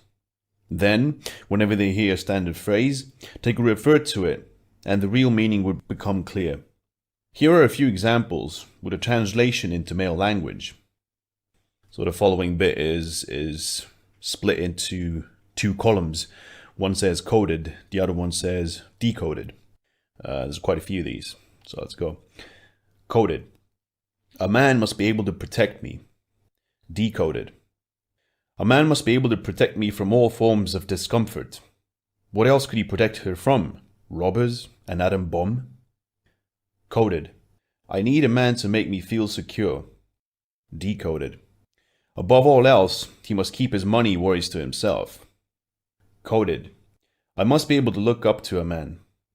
Decoded. To be at all possible, he must be more intelligent, responsible, courageous, industrious, and much stronger than I am. Otherwise, what on earth could I do with him? Coded. Of course I would give up my profession if my husband asked me. Decoded. Once he is earning enough money, I am never going to work again. Coded. The only thing I want in life is to make him happy. Decoded. I will do everything in my power to stop him seeing how much I exploit him. Coded. I would never bother him with trivial problems. Decoded. I'll do anything rather than to keep him away from his work. Coded. I am there for him alone. Decoded. No other man will be allowed to work for me. Coded. In future I shall devote my life to my family. Decoded. I'm not going to lift another finger for the rest of my life. It's his turn now. Coded. I don't believe in women's liberation. Decoded. I'm not such a fool. I'd rather let a man do the work for me. Coded. After all, we are living in an age of equality. Decoded. Woe to him if he thinks he can order me about just because he earns my money. Coded. I'm so bad at doing things like that. Decoded. That's a job he will have to do. What's he there for anyway? Coded. He knows absolutely everything. Decoded. He is even useful as an encyclopedia. Coded. If a couple really love each other, there is no need to get married at once. Decoded. He is being a bit obstinate, but I'll soon get around to him in bed. Coded. I love him. Decoded. He is an excellent workhorse. Of course, women only use stock phrases like these when there is a man around to hear them. In the company of other women, they talk all about their men quite normally, if indeed at all. They speak of them much as they would speak of some domestic appliance which everyone knows to be practical anyway. If a woman says, I've decided to give up wearing this coat or that hat because my boyfriend doesn't like it, there is bound to be no feeling involved about the man in question. At the most, it'll be about the coat or hat. What it really means is, I might as well do him that favor. He's doing everything I want to anyway. When women are among themselves and are talking about the reasons for opting for any special kind of man, they would never declare that they want someone to look up to, someone who will protect them. Such twaddle would be greeted with the laughter it deserves. They are much more likely to say they want a man with such and such a job. Jobs are synonymous with income level, old age pensions, widows' endowments, and with the capacity to afford high life insurance premiums. Or a woman might well say, the man I'm going to marry must be a little bit older than I am, at least half, a head taller, and more intelligent. By this she means that it is much less conspicuous and appears far more normal for a somewhat older, stronger, more intelligent human being to provide for a younger, weaker, and more stupid one. Chapter 11. Woman, a creature who lacks emotion. Woman has a great many ways and means of manipulating a man, but to recite them all here would take too long. Let it suffice to look at a little more closely at two relatively harmless methods: good manners in man, and that which ultimately leads to the suppression of his emotions. Any man who wishes to be a success with women, and is there one who doesn't, must acquire a variety of qualifications. Apart from intelligence, ambition, industry, and staying power, he must know exactly how to behave in the presence of women. With this aim in view, women have developed certain norms which are called good manners. Basically, the rule is that any man who has a sense of self-respect must, at all times, treat a woman like a queen. Similarly, a self-respecting woman must, at all times, give man every opportunity of treating her like a queen. A woman will, of course, marry a man simply because he is wealthy. But if she is given the choice between two wealthy men, one with and one without manners, she will choose the man who possesses them. For if a man has mastered the rules of governing good manners, a woman may be sure that he will never at any time question her ideal value as a woman, something he has been conditioned to respect by a series of additional admissions, not even when she has long ceased to attract him. Psychologists state that laughter as such engenders happiness, that faith comes with prayer. This is true, but only for men. If he treats women as a superior being, she will become a superior being for him. Women are far more capable of differentiation between fact and fiction. Good manners, as they call them, are not, unlike other methods of manipulation, the result of continued forms of behavior due to profound psychological influences. Children are taught to behave relatively late in life, and this is particularly easy to pick out as a form of women's exploitation. What is incredible is that even today such old tricks are still successful. The audacity of the advice a mother might well give to her teenage son the first time he takes a young lady to the theater is a good example of this. Pay the taxi, get out first, open the door on the girl's side and help her out. Conduct her up the steps, or, if they are crowded, walk behind her in case she stumbles so that you may catch her. Open the door into the foyer for her, help her out of her coat. Take the coat to the cloakroom attendant. Get her a program. Go in front of her when you are taking your seats and clear the way. Offer her refreshments during the interval, and so on. On top of that, we should not forget that the average type of play is an outdated form of entertainment because most of them are aimed at the intellectual level of women, as indeed are many of those things which we like to label culture. Pity the poor man who has to submit to all of this. He probably has an inkling that not only he, but the assembled company directors, actors and producers awaiting them are there only to form the background for woman and her clique. This background is simply a place where she can indulge in her inane orgies, where she and the other women can take part in their grotesque masquerades, with the extras, the men, suitably costumed in black. The most cynical aspect of the good manners etiquette is the role of protector, which is forced on man. This begins harmlessly enough, it is true. He follows her when going upstairs, or walks on the traffic side of a pavement. It is when we reach the level of military service and war that the significance of this becomes more serious. One of the most important rules is that a man must, under all circumstances, protect a woman from unpleasantness, even if necessary, with his life. And as soon as he is old enough, he will do just that.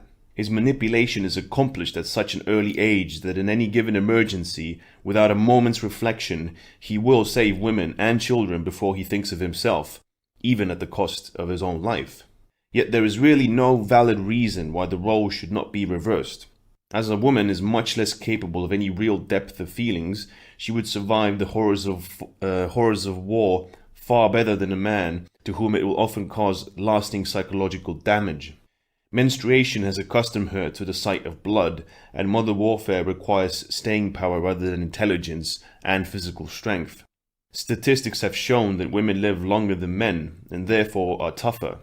Any normal North American woman who has played games at school must, for example, be at least as strong as the much smaller Vietnamese men. So, when a GI fights against an Asiatic people, his enemies are no stronger than his college girl friends back home. We have already mentioned women's lack of emotional capacity. The fact that women make every attempt to suppress a man's ability to express his emotion is a certain indication of this. Yet she still contrives to create the myth of feminine depth, of feeling and vulnerability. The tear ducts are tiny pouches containing fluid. With training, they can be controlled, just as one controls the bladder, so that there is no more need for an adult to cry than there is for him to wet his bed. A male child is taught very early in life to control both of these functions.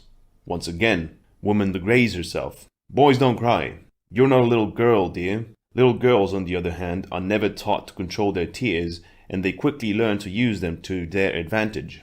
If a man sees a woman crying, it would never occur to him that she may be incontinent. He assumes her feelings are aroused to a considerable extent and even judges the degree of feeling by the quantity of liquid shed. This is obviously a mistaken interpretation. Women really are callous creatures, mainly because it is their disadvantage to feel deeply. Feelings might seduce them into choosing a man who is of no use to them, i.e., a man whom they could not manipulate at will. They might even actively come to dislike men, for after all, they are beings who should be very alien to them, and to decide to spend their lives exclusively in the company of women. In fact, however, there are far fewer homosexual women than homosexual men, and those are generally well-to-do, or at least financially secure. A woman with feelings would have to think and work, to take on responsibilities, and learn to do without all the things which mean so much to her. Because she does not want this, she decides to remain callous, but she knows, at the same time, that it is necessary for a woman to enact the role of a sensitive being, or man would become aware of her essentially cold, calculating nature. Still, as her emotions are always faked and never felt, she can keep a clear head. You can take advantage of someone's feelings only if you're not involved yourself. Therefore, she turns her partner's emotions to her own profit, only taking care to make sure he believes she feels as deeply as he himself, perhaps even more deeply. She must make him believe she, as a woman, is much less stable, much more irrational, much more emotional. Only thus may her deception remain undetected. But manipulation has, in any case, already taken care of that. A real man neither weeps nor bursts into gales of noisy laughter. He may only smile discreetly. That will not only endear him to others, but will also make him appear reliable as a partner in business. He never shows surprise, never screams "ah" when a light goes on, or "ooh" when he touches cold water. He never shows that he's making an effort, such as "ugh" when he has lifted a heavy case. He doesn't even sing when he's happy. Therefore, if a man notices all these emotional reactions in a woman, it never occurs to him that he himself has in fact been conditioned by a woman not to express them at all. As a result, he assumes she has much stronger feelings, for otherwise she would not dare to exhibit them in such an uncontrolled manner. A man who only cries when a real catastrophe occurs, say, the death of his wife, must assume when his wife breaks into floods of tears, because of cancelled holiday plans for example, that her emotions are equally strong, but for a lesser cause. He even thinks himself loutish and callous because he cannot share her grief. What an advantage a man would have if only he realized the cold, clear thoughts running through a woman's head while her eyes are brimming with tears. Chapter 12. Sex as a Reward. Every method of manipulation is based on the carrot and stick system, and the degree of use of either depends to a large extent on the physical strength ration between trainer and trainee. Even when dealing with young children, there tends to be a preference for control by means of the carrot. This has the advantage of maintaining children's trust in adults so that even at the latter date they will still bring their problems to their parents. And so the process of manipulation is continued. This is much more effective than to start with the stick. If a captive dolphin has learned to do a trick, his trainer throws him a fish. Because the dolphin wants to eat, it'll do whatever is asked of him. Man, however, since he earns money, is quite capable of providing his own food. It would be impossible to bribe him in this way. He would, in fact, be above bribery altogether were it not for the one basic male need which has to be satisfied, the need for physical contact with a woman's body. This need is so strong, and its fulfillment gives a man such intense pleasure, that one is tempted to feel it is probably the prime reason for his voluntary enslavement to women in the first place. His longing for subjection may even be but a facet of his sexual makeup. The basis of any economy is a system of barter. Therefore, someone demanding a service must be able to offer something of equal value in exchange for it. But as a man must fulfill his sexual desires, and since he tends to want to hold exclusive rights over one vagina, the prices have risen to an extraordinate level. This has made it possible for women to follow a system of exploitation, which puts even the most capitalist of systems into the shade. And no man remains exempt. The concept of femininity is essentially sociological and hardly biological. Even a homosexual is unlikely to escape without paying his dues. The partner whose sexual drive is less developed quickly discovers the weak points of the other whose drive is more intense, and manipulates him accordingly. It will always be the woman or the female partner in any homosexual relationship who exploits the man. For to be a female means to be undersexed.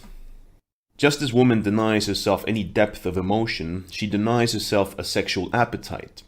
How else could a young girl tell her boyfriend she loves him but refuse him her body? Thanks to her mother's advice, a girl will suppress her desires even in puberty for the sake of the capital to be gained later. In former societies, a bride had to be a virgin to be worth anything, and even today a girl who has had less experience with sex will have a higher credit rating than the one who has had many, many lovers. Chastity in a man, on the other hand, has never had much value.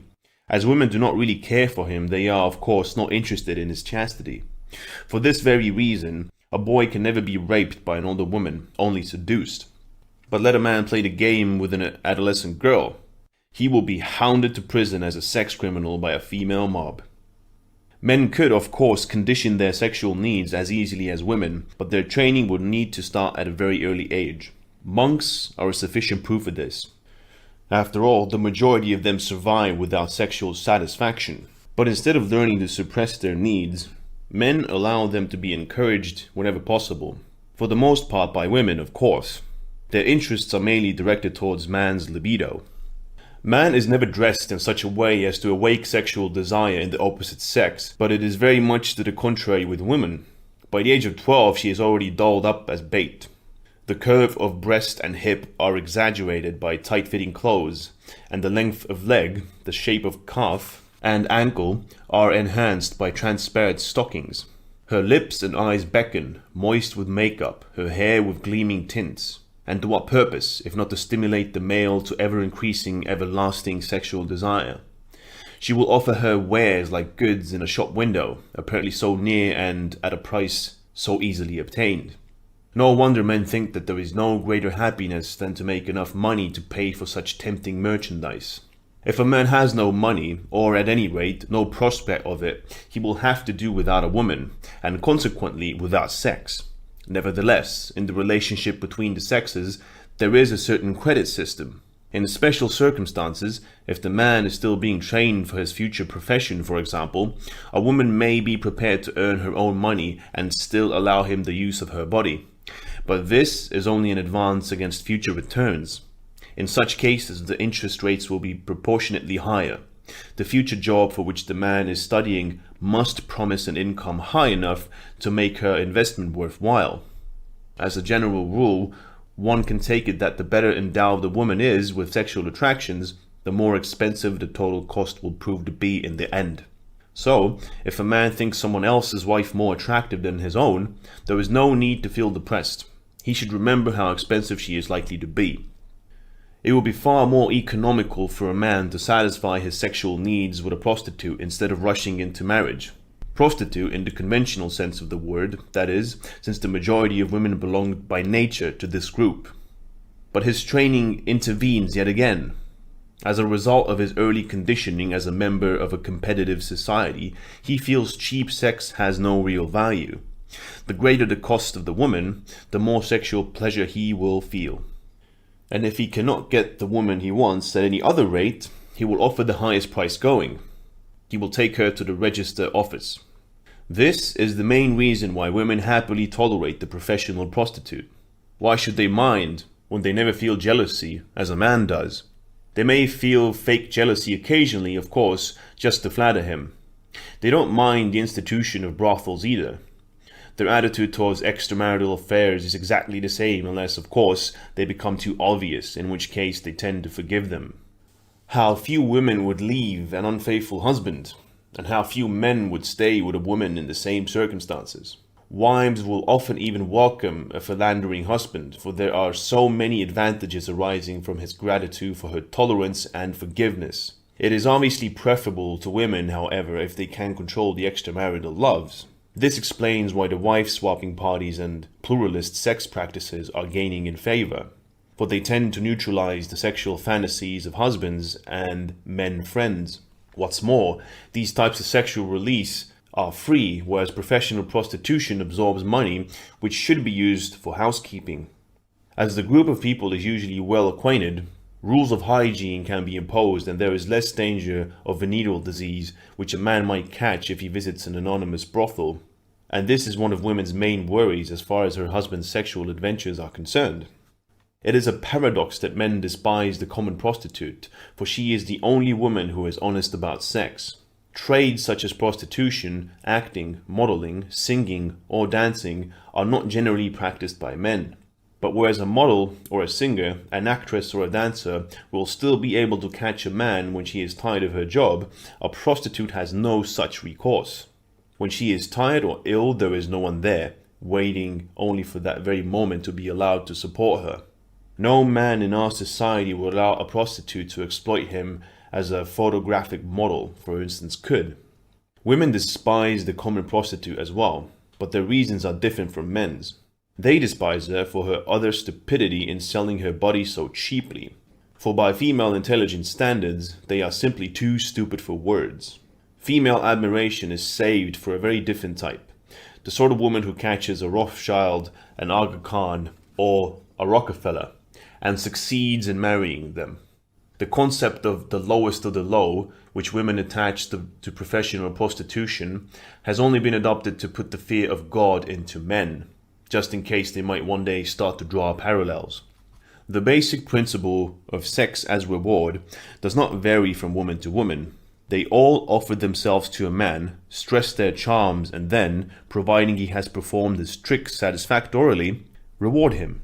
And since they never cease to keep him in the state of sexual excitement, he will demand the reward again and again.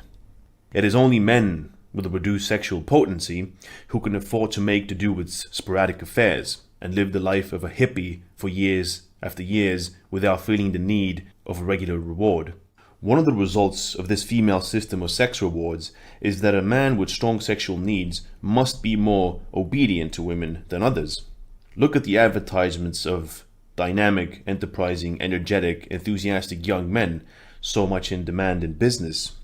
What are such men in fact but psychopaths, totally dependent on sex? Men who have set their standards in women too high. What other possible reason could a man have for using all his energy and imagination on selling a particular commercial product? It can only be for this reward. The whole world outside his office window beckons him with the promise of adventure. Yet so strong is his drive that he gladly forgoes all that is there and buys himself a woman with his hard-earned money instead. But even if he calls her his adventure, she will never be a substitute for what he has lost. When and if he meets her, everything will follow the strict system of supply and demand, with its rigid rules and almost total lack of surprise. The old saying that a woman's fate lies in her body is true indeed, if by fate we mean something positive. But in the negative sense, it is better applied to men. After all, a woman profits from her anatomical peculiarities whenever she can, while a man is an eternal slave to his. A male erection appears so grotesque to a woman the first time she hears about it that she can hardly believe it exists. The moment she realizes, though, that it can be produced by the slightest degree of provocation, and that it is not necessarily even that of a naked woman, a film or a photograph might do, then she will never cease to be amazed. It is, after all, a reflex action, rather like hitting someone on the knee. Probably no theory ever involved by a man has been as absurd as Freud's theory of penis envy. To a woman, the male penis and scrotum appear somewhat superfluous in man's otherwise neatly constructed body. They are almost untidy. It seems incredible to her that man cannot withdraw his penis after use and make it disappear, rather like an aerial on a portable radio. And as for envy, it would never occur, even to a little girl. Not even in her deepest unconscious would she ever wish to possess a penis. And as to being at a disadvantage compared to a little boy, that is nonsense, for she gets preferential treatment anyway. Freud was merely the victim of women's self-abasement techniques, thanks to his mother, wife, and probably his daughters as well. He confused cause and effect. A woman only says she is worth less than a man. She doesn't really think it. If anyone ought to feel a sense of envy, it is men. They should be jealous of woman's power. But, of course, they never are, for they glory in their powerlessness. Chapter 13. Female Libido.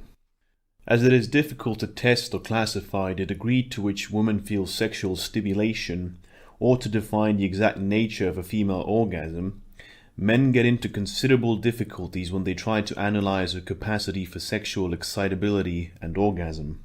If they make any attempt to come to conclusions on the subject, they are forced to rely on a large extent to the voluntary information women give them.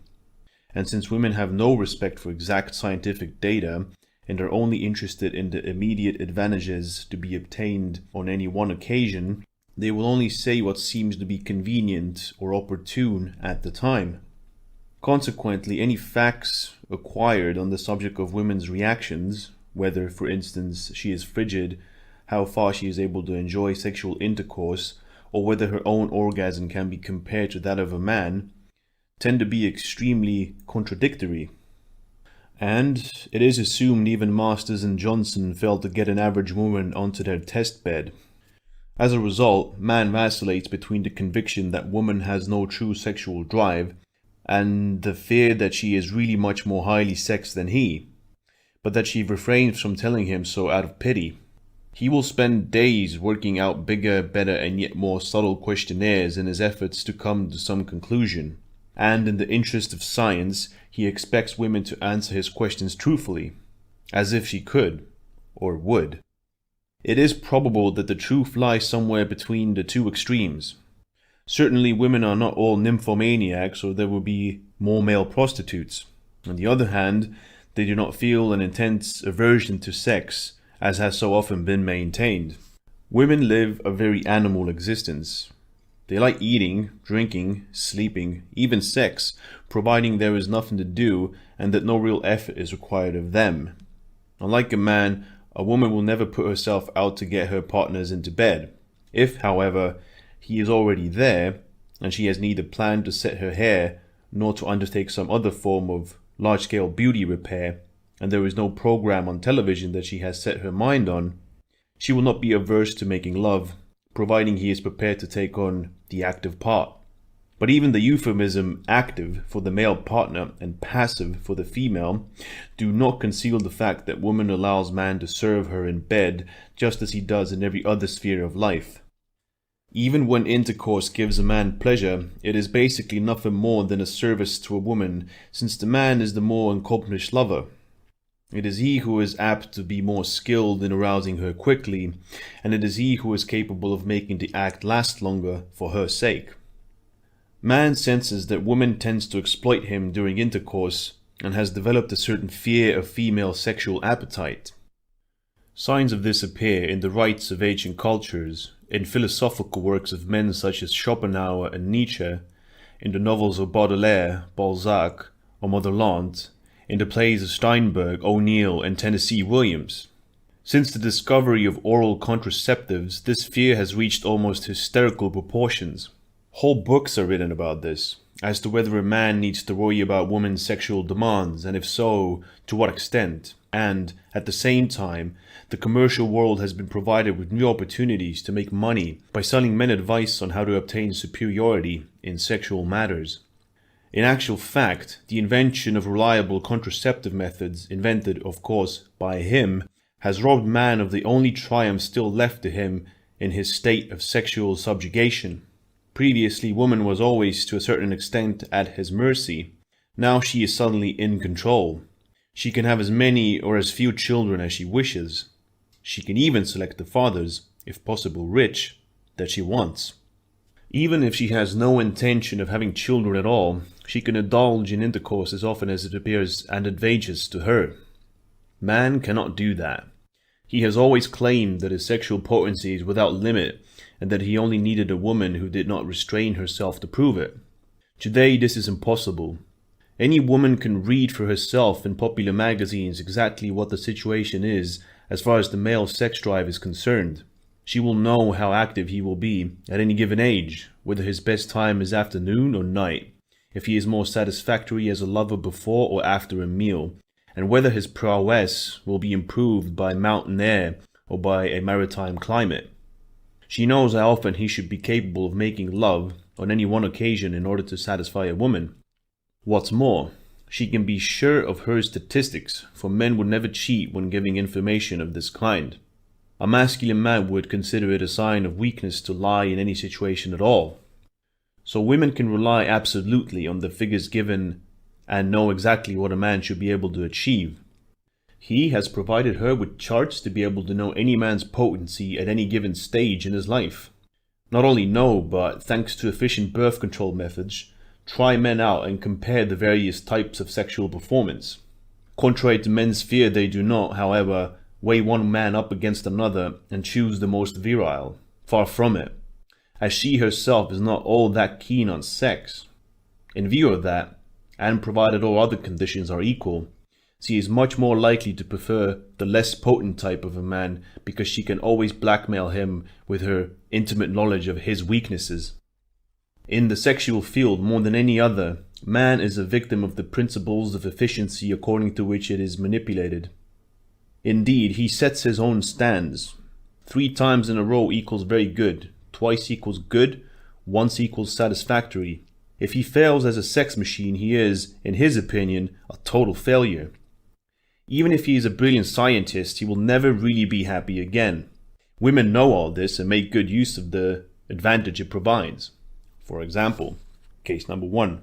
She can act as if she is unaware of her husband's lack of virility and continue to praise him for his prowess, probably the most frequent method applied. Number 2.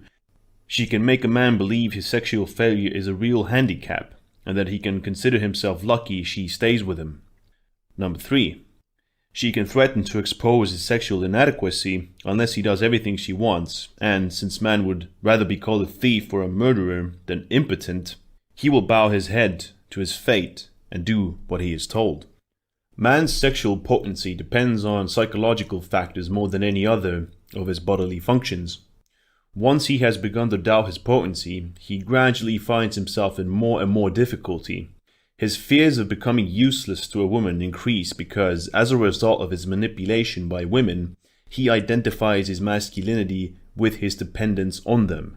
Therefore, because he equates his state of dependence with masculinity, he will resort to every possible means to remain dependent. One really should reflect on the absurdity of this situation. Aphrodisiacs, once hidden discreetly under the counter and usually prepared by quacks, have long since become socially acceptable and are now best-selling products of the pharmaceutical industry. Even in serious publications, the number of articles on sexual difficulties are on the increase, and men's room jokes, which, as we all know, are the result of man's castration anxiety, are heard more frequently, though they are usually quite unfunny. And men certainly do not buy pornographic magazines for pleasure. There are so many better and more sophisticated ways of amusing themselves. The interest lies solely in hope, the hope of finding in such a powerful stimulation some means of retaining this mystical level of masculine virility. In all his panic, he is once again the victim of his habit of thinking of women in terms of his own standards. He really believes that women, now safe from the dangers of conception, having nothing else in their heads but their desire to make up for all the lost time and to spend their lives making love. This is a natural assumption, since he has been manipulated to think sex the epitome of all pleasure. He is, of course, quite mistaken. A woman will certainly feel happy when she has an orgasm, but it is not the most intense pleasure she knows. A cocktail party or the purchase of a new pair of aubergine-colored patent leather boots rates far higher. Man's fear of losing ground at the sexual or physical level as a result of woman's newfound freedom is, of course, quite absurd. No matter how much a woman enjoys making love, she will never let the man who supports her tire himself to such a point that he might be late at the office the next morning. That is too big of a risk to take. Even the most passionate woman will reduce her sexual activities if she thinks nights spent in making orgiastic love are beginning to affect his work. Nymphomaniacs exist almost solely in films and plays, which is why they catch the interest of the general public, just as the rich elite, who are only a small fraction of the population, are so often portrayed in films and novels. The general public is curious because it is a life of which they know nothing. There is only one aspect of a man's sexual potency which will concern a woman, whether he is capable of fathering children or not. Children, as we shall see later, are an essential to a woman if she is to bring her plans to fruition. It's quite feasible that many women would be only too happy if man's needs for sex would dry up after she had produced 2 or 3 children. He would do away with numerous small inconveniences. The sexual competence in a man is a matter of indifference to the majority of the female sex, and this is shown by the number of highly paid men who marry and stay married, despite the fact that they are impotent. One can hardly imagine a woman without a vagina having much chance of marriage with a normally sexed man. Chapter 14. Manipulation through bluff. Man's strong sexual drive, his brilliant mind, and his need for a system which will help him bear those responsibilities which his intelligence has led him to recognize, have enabled women to make effective use of certain institutions which belong by right to the past. Institutions like the church, the many non-conformist sects, and other religious communities. She cold-bloodedly uses them to help with the manipulation of her small children. She exploits their armies of clergymen and other functionaries as a kind of military police force designed to protect women's interests even after her children are grown up. Nevertheless, women themselves are not, as we have seen, superstitious, neither do they have any true religious faith. Unless a boy's manipulation has been exceptionally successful, as in the case of those who decide to become priests, men are equally unlikely to believe in the dogma of their church. If, however, they've been subject to its teachings from a very early age, they do help to provide certain definite archetypes and a useful basis for the standards of good and evil. These are standards which have no rational roots, but have become part of men's subconscious and are therefore ineradicable. By their very nature, these standards are always those adopted by women. Any religious system must be based on manipulation, since it consists of a series of rules and taboos, with a catalogue of penalties subsequent on failure to keep to those rules. These trespasses are the so-called sins. The penalties are, of course, never imposed in reality, for faith in some kind of superconsciousness is a system without real foundation, and therefore there will be no one around to know about such secret sins or to want to extract punishment for them. As a result, people are apt to say that a misfortune which cannot be averted, like the loss of a friend or an earthquake, is a punishment. In earlier times, when men's understanding of disasters such as plagues, crop failures, and lightning was so much less, they believed they were punishments for sins committed at some previous time. These, they thought, could only be avoided in the future by unconditional surrender to the rules, or by repentance, a kind of brainwashing. The myth obviously becomes transparent as man's mind develops. He can probe its fallacy by committing a sin without incurring any subsequent signs of wrath. But the deep-seated fear of punishment, the feeling of having sinned, carefully cultivated during a child's earliest years, will prevent him, as an adult, from doing something that was considered bad while he was a child. And if, by chance, he does do something which as a child he called a sin, he will have, at the very least, a bad conscience. There is one form of sin which is bound to figure in the dogma of almost any religion: the sin of indulging in the pleasure of the sexual act when reproduction is not intended. This is a sin which men inevitably commit, thus breaking the rules of earlier beliefs and making themselves suffer from guilty consciousness. Spurred on by women, men are always ready to make love and take any opportunity they are offered. The very last thing that they would think of at the moment of orgasm is the fact that they are propagating the species. At such moments, man is, therefore, more than usually deceived. Women who, on the other hand, have learned to control their sexual urge always make love with some purpose in view. This may be conception with an eye to the future breadwinners who will provide for her, or because she wants to satisfy a man. In the latter instance, her motives are charitable. It is unlikely to be an act of pleasure, pure and simple. Consequently, it is not a sin that they commit, and even if it were, they certainly wouldn't feel any pangs of conscience afterwards. Unlike men who are constantly forming new resolutions which they never stick to, women do not have such a debit or guilt account in any system made for their use. even if they believed in such a system.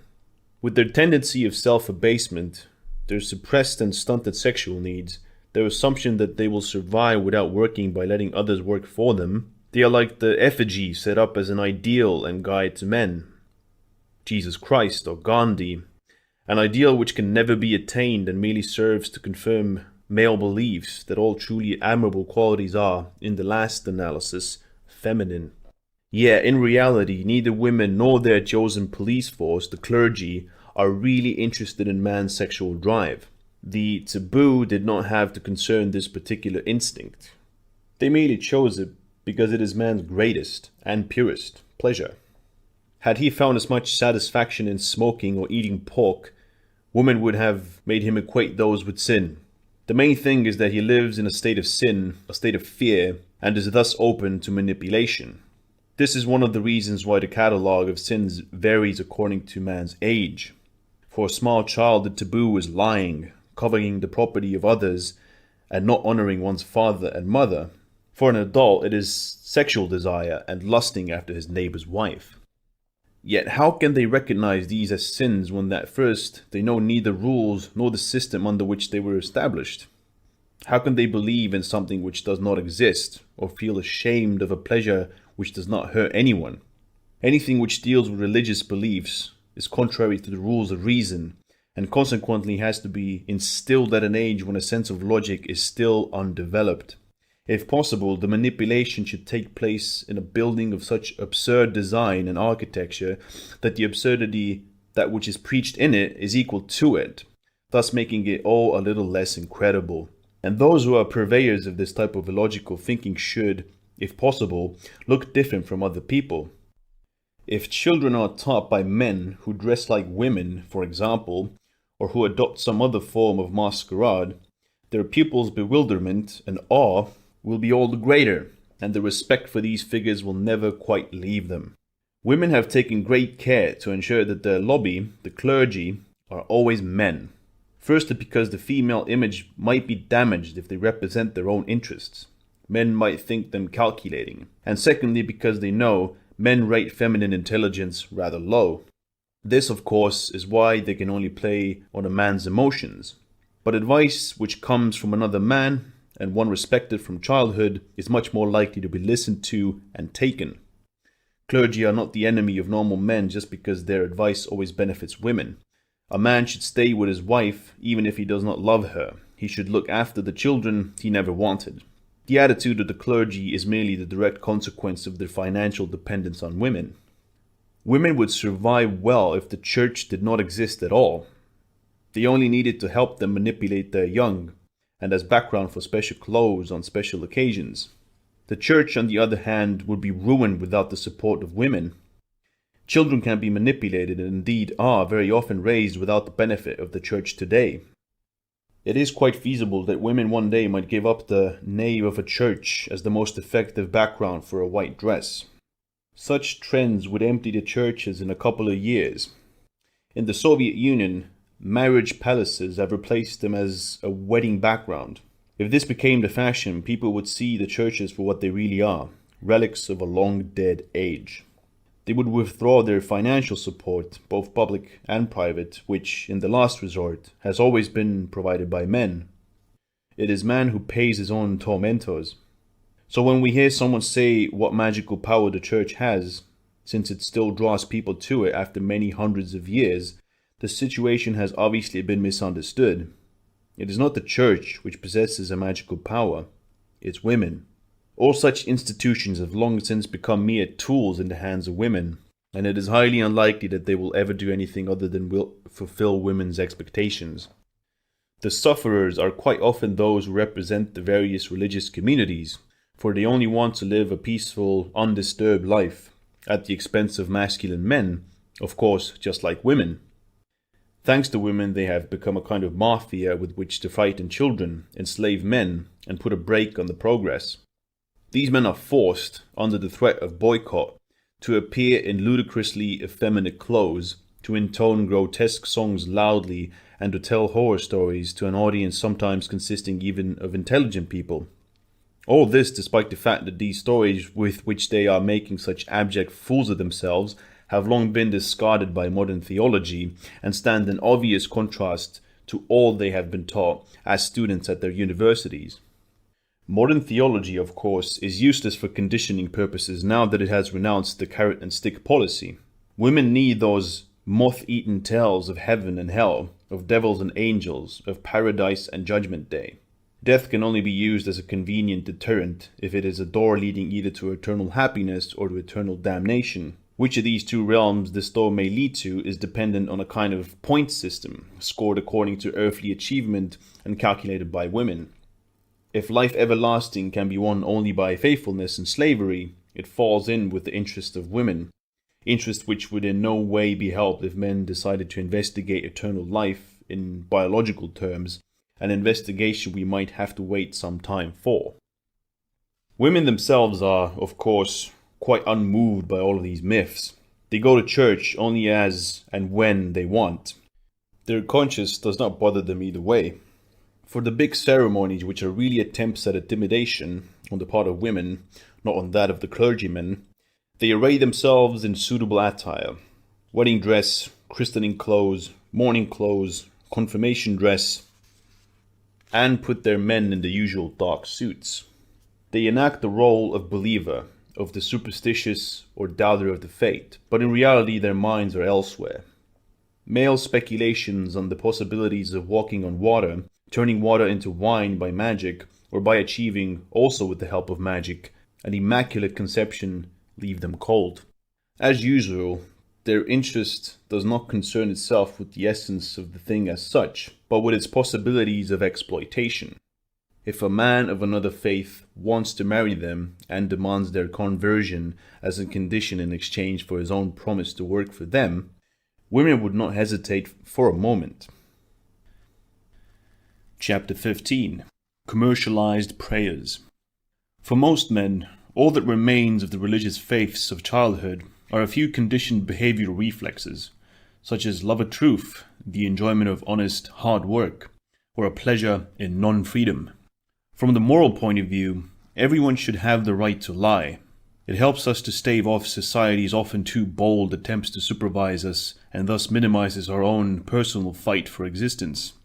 The disadvantage of lying is that if everyone does it, it loses its power. If anyone is gullible enough to believe something which is not true, he must himself love the truth and assume a similar love in others. Consequently, a lie becomes a luxury. It has a rarity value. The rarity value has to be maintained by incessant denigration in the interest of liars. Therefore, it is very important that women teach men love of truth, for only if he loves truth is she able to afford the luxury of lying. For contemporary society to survive at all, men must believe in truth. They do the work, and no practical, i.e. no logical system can function on lies. In our contemporary highly developed system of society, where all labor is divided, each man must be able to work with him and rely on the other.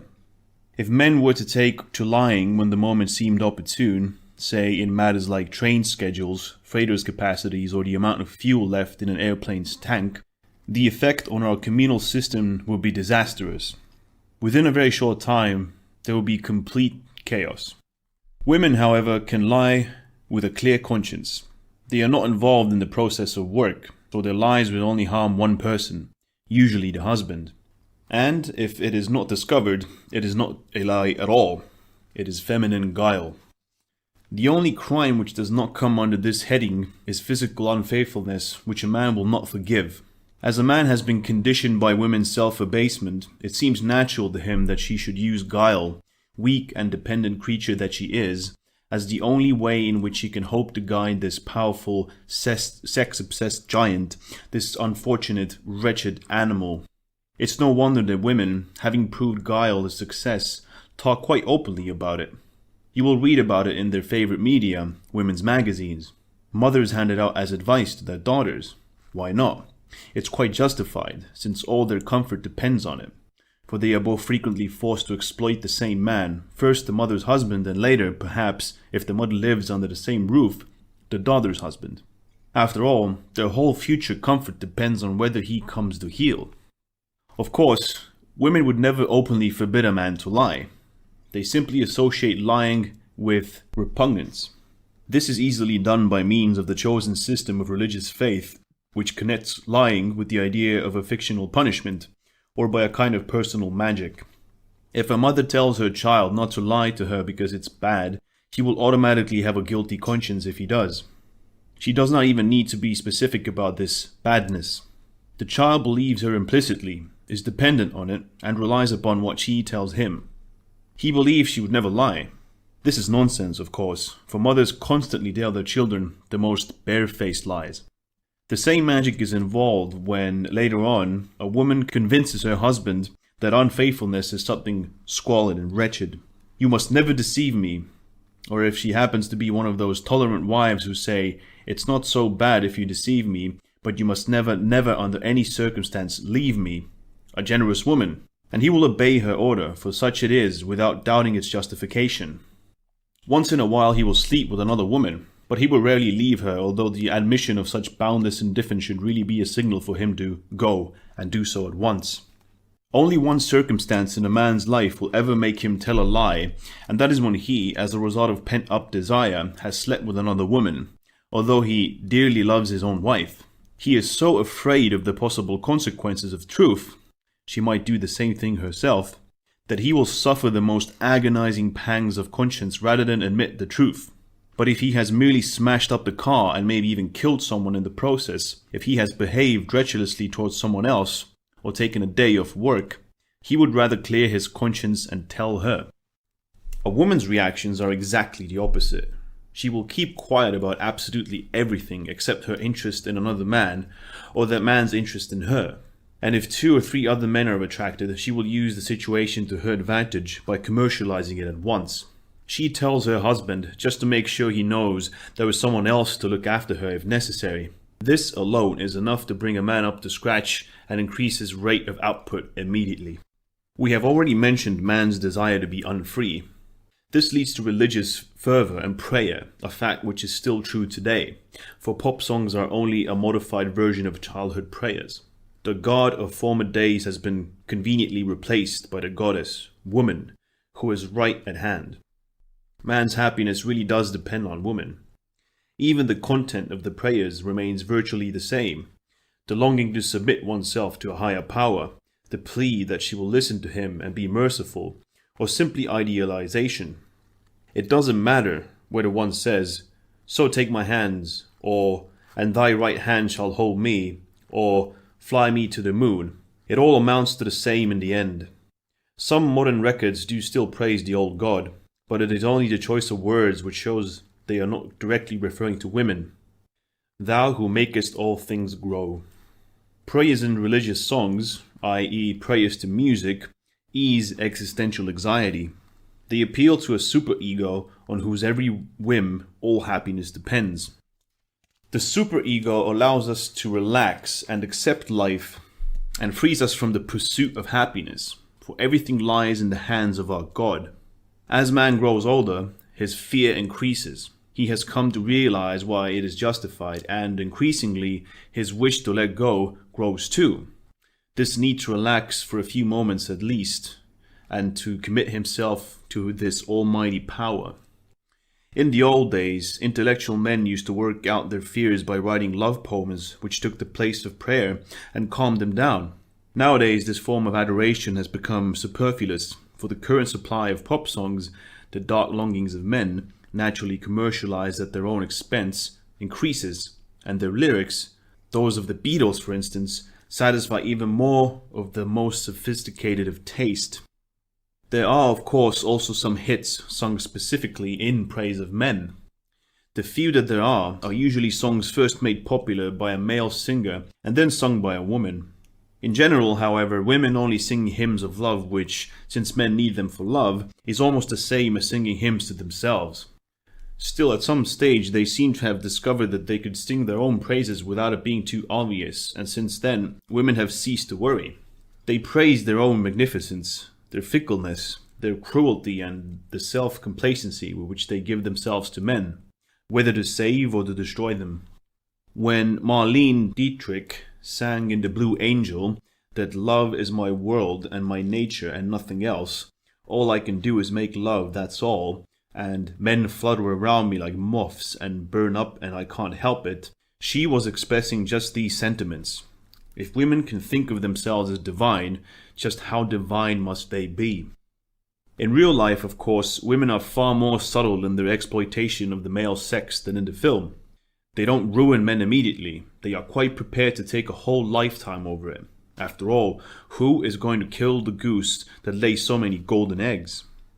That's why when men were able to laugh over the wretched figure of the professor instead of recognizing in him a portrait of themselves. Think of Nancy Sinatra's great hit, which says the same thing in a slightly different way.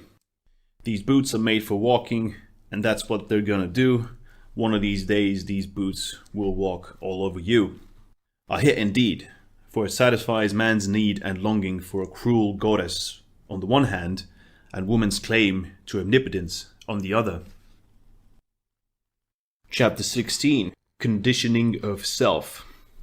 The ideal of any trainer would be to bring an animal to the stage when it is capable of training itself. This is something which still has to be achieved. But man is not an animal, and there comes a point when he does continue his own training, because he is much more intelligent than his female trainer. It'll be a very successful maneuver as long as he never forgets the purpose of his education and keeps both reward and punishment always in mind.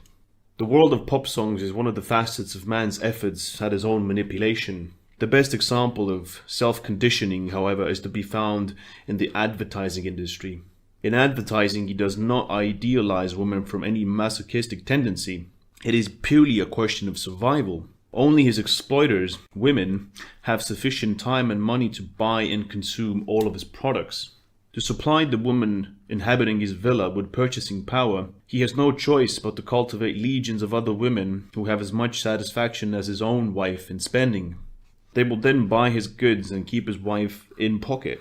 This is the beginning of a vicious circle which turns faster and faster until he cannot keep up with it anymore and someone else has to take over. There is no stop the world, I want to get off.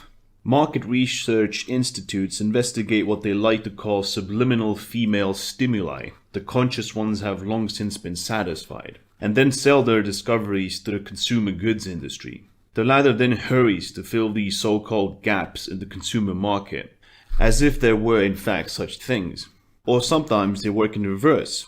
The producer invents a new article which he believes might appeal to women, and then hires an advertising agency to create the necessary consumer interest. Sometimes with success, sometimes without. The American craze for prefabricated houses, for example, has never caught on to any large extent in any of the European countries.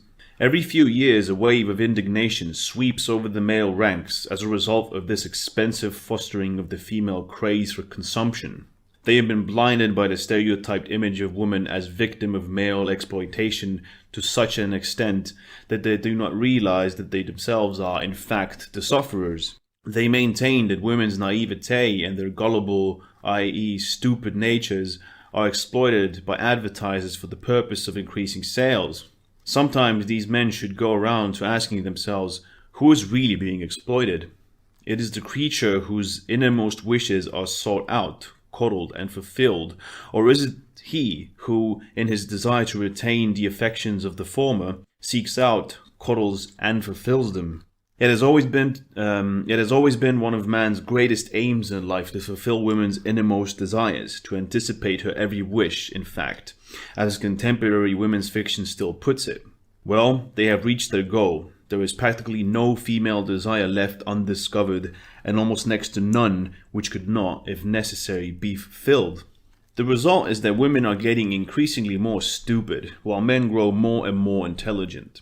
The gap between the sexes is widening constantly, making mutual understanding virtually impossible, but no one seems to notice.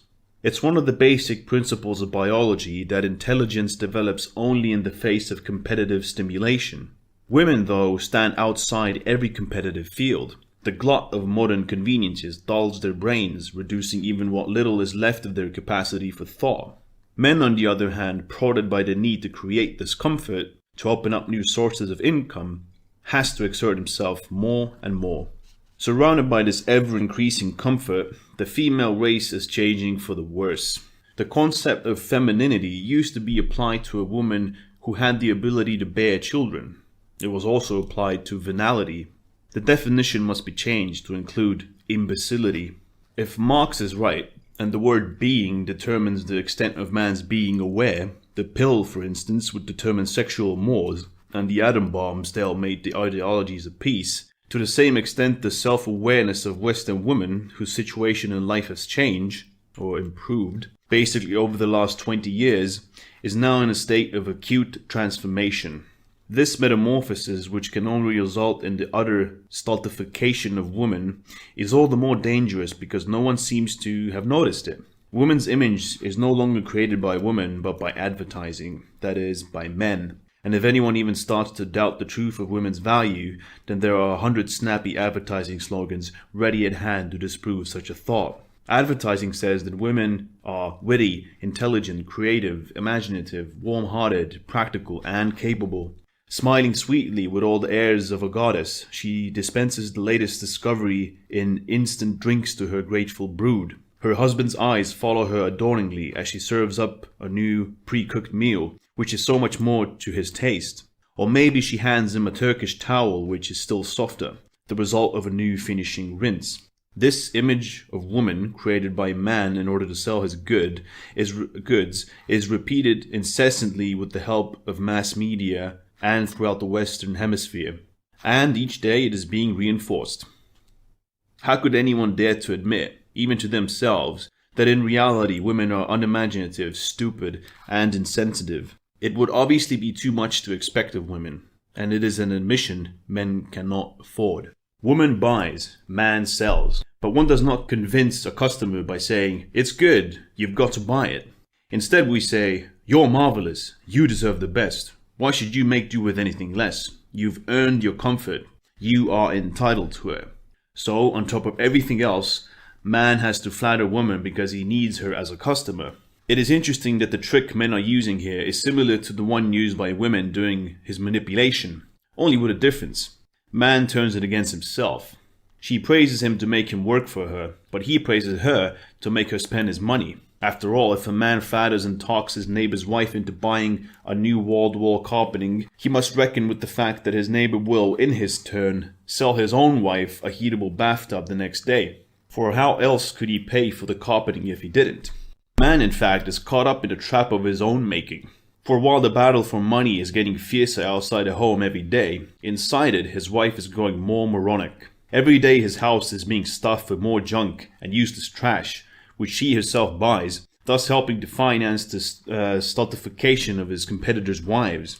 In reality, a man likes things to be simple and functional, but every day he finds himself getting more and more entangled in some undergrowth of scroll work and ornamentation. The china cats, bar stools, glass-top tables, candlesticks, and silk cushions pile up in ever-increasing heaps. His bedroom walls are covered with flowery wallpaper. His cabinets display a dozen different sets of glasses, yet if he wants to find a place for his razor in the bathroom, he will be unlucky. All the shelf space is already taken up with 1,001 beauty preparations, lotions, face creams, and makeup kits of his awfully painted wife. It is interesting to note that nearly the only products the agencies try to sell to a man are articles which are really only of benefit to women. A sports car with which to entice her, luxury goods as presents, or household appliances, obviously for a woman, since the house is hers. Man himself is a creature who has no home. He commutes between bungalow and office. Of course, women love to buy things for their husbands whenever possible. Presents bought, naturally enough, with his own money. They get him ties, gaily colored shirts for the weekend, ashtrays, wallets, and so on, as often as possible. But the trouble is that men need so little. Their clothing is standardized and therefore cheap to produce. Their consumption of food and drink is limited in case it affects their working capacity. And everything else, apart from cigarettes which he smokes in the office, is simply a waste of his time. Industry has made every effort to get men interested in aftershave lotions, hairsprays, or gaily colored leisure wear, but usually in vain. Only young men will take to the latest and short-lived fashion. Their working capacity, however, is still too low to interest women. Rich men, whom women love anyway, and artists who act as some kind of court jester to them, are allowed to sport the latest in clothes, and queers maybe, but not the average man. Another example of this is Father's Day, which no amount of effort on the part of advertising has succeeded in establishing. Mother's Day, on the other hand, is boom time to everyone concerned, and everybody cashes in on it. The best thing men can do on their day of celebration is retire to a pub and have a few beers in peace. Apart from eating, drinking, and smoking, sex is the only activity where man is an independent consumer. He must be able to satisfy his sexual urge. No wonder whole branches of industry are given over to this trade, taking advantage of this need to make him still randier and to persuade him to buy goods which merely serve to increase his desire. Satisfaction, of course, is another matter. That has to be had from a woman at the customary price. As such firms are usually run by men, man, in order to live, finds himself in the embarrassing position of having to make leches of his fellow males. He tends male desire for women in every conceivable way and proceeds much like Pavlov with his dog, working on the system of conditioned reflexes. Pavlov made his dog's mouth water merely by ringing a bell, which meant dinner. In this case, man encourages his fellow men to get an erection by producing photos of half-naked breasts by means of suggestive sigh in a pop song, perhaps, or by writing a certain sentence in a book. This is why he will produce a whole range of methods of obtaining an erection, provided that the other man can pay for it. And of course, this mechanism does not bring returns only to the erotica industry. All other branches take advantage of it too. Presents for women are sold to men by means of a picture of an attractive female bosom. A man will read a certain book or see a film because he hopes it may give him a kick, and as a secondary effect, he may suddenly feel the desire to go around the world with his woman, to buy a weekend bungalow in the mountains or get a sports car. The American men's magazine Playboy provides us with one of the best proofs of man's method of self-conditioning. Sandwiched between wonderful pairs of naked breasts are excellent editorial contributions of a highly theoretical nature to entertain him and to offer him respite between erections. All of this is framed by offers of expensive cars, spirits, unnecessary clothing, or smokers' accessories. Women get the creeps from magazines like these, but men have lost all sense of the grotesque implicit in this situation. The cult of the bosom has become something quite independent, something depersonalized. The sex industry has told men so often and so well that women's breasts are there to attract him that he has quite forgotten their real purpose. The diversion was 100% successful. As a result of the invention of fully equivalent substitutes for mother's milk, he very rarely has a chance to watch a baby feed at its mother's breast.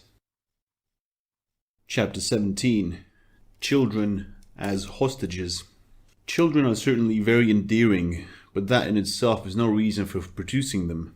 Anyone who creates a child is in the process of creating an adult, a man or a woman. Since most adult men live in a state of permanent hell, and the happiness of most women is not only primitive, but is obtained mostly at the cost of other people, why should one bother to produce them? It would not be true to maintain that only women are interested in having children. Men want them too. Children are one of the 2 or 3 excuses by which they justify their subjection to women. Women, on the other hand, have to have children in order to justify their laziness, stupidity, and lack of responsibility. Both sexes exploit the child, therefore, for their own ends. Although the whole world is full of half-starved orphans, each couple goes on producing its own brood. Man must have a reason to be enslaved when, later on, his sexual powers have been declined, and this reason must also explain his enslavement to a particular woman. This is simple. She is, after all, the mother of his children. Since for him the woman is his alibi for subjugation, he can at the same time only make use of one, for in an industrial society, man is monotheistically inclined, and that for man is monogamy. More than one god, more than one woman, would only confuse him, lead him to question his own identity, and throw him back into the state of freedom he is trying to escape all the time. A woman does not bother about questions such as these. She is incapable of abstract thought, so the problems of existential anxiety do not touch her. She has no need for a god to give more point to her life. All she needs is an excuse for making one particular man work for her long after his desire for her has cooled. So she has to have children by just this man. If by any chance there was to be a surplus of men on this earth, so that there was one woman to every 3 men, for example, she would not hesitate to have a child by each. She would make each father provide for his own child, that is, for herself, and play one off against the other. Just think of the extent to which man's achievements, and her comfort, could be increased. Woman, contrary to popular opinion, is far more inclined to be polygamous than man. When a man produces children with a woman, he gives her hostages and hopes she will blackmail him forever. It's the only thing that gives him some sort of stability, and the only way of justifying the senseless slavery for which he has been conditioned. When he works for his wife and child, he is not so much working for the 2 particular human beings who do not look after themselves. One will not because she is female, and the other cannot because he is too small. He is working for something more important. He is working for a system which embraces everything that is poor, helpless, and in need of protection in this world. In fact, poor, helpless, and in need of protection as such, and which, as he believes, really does need him.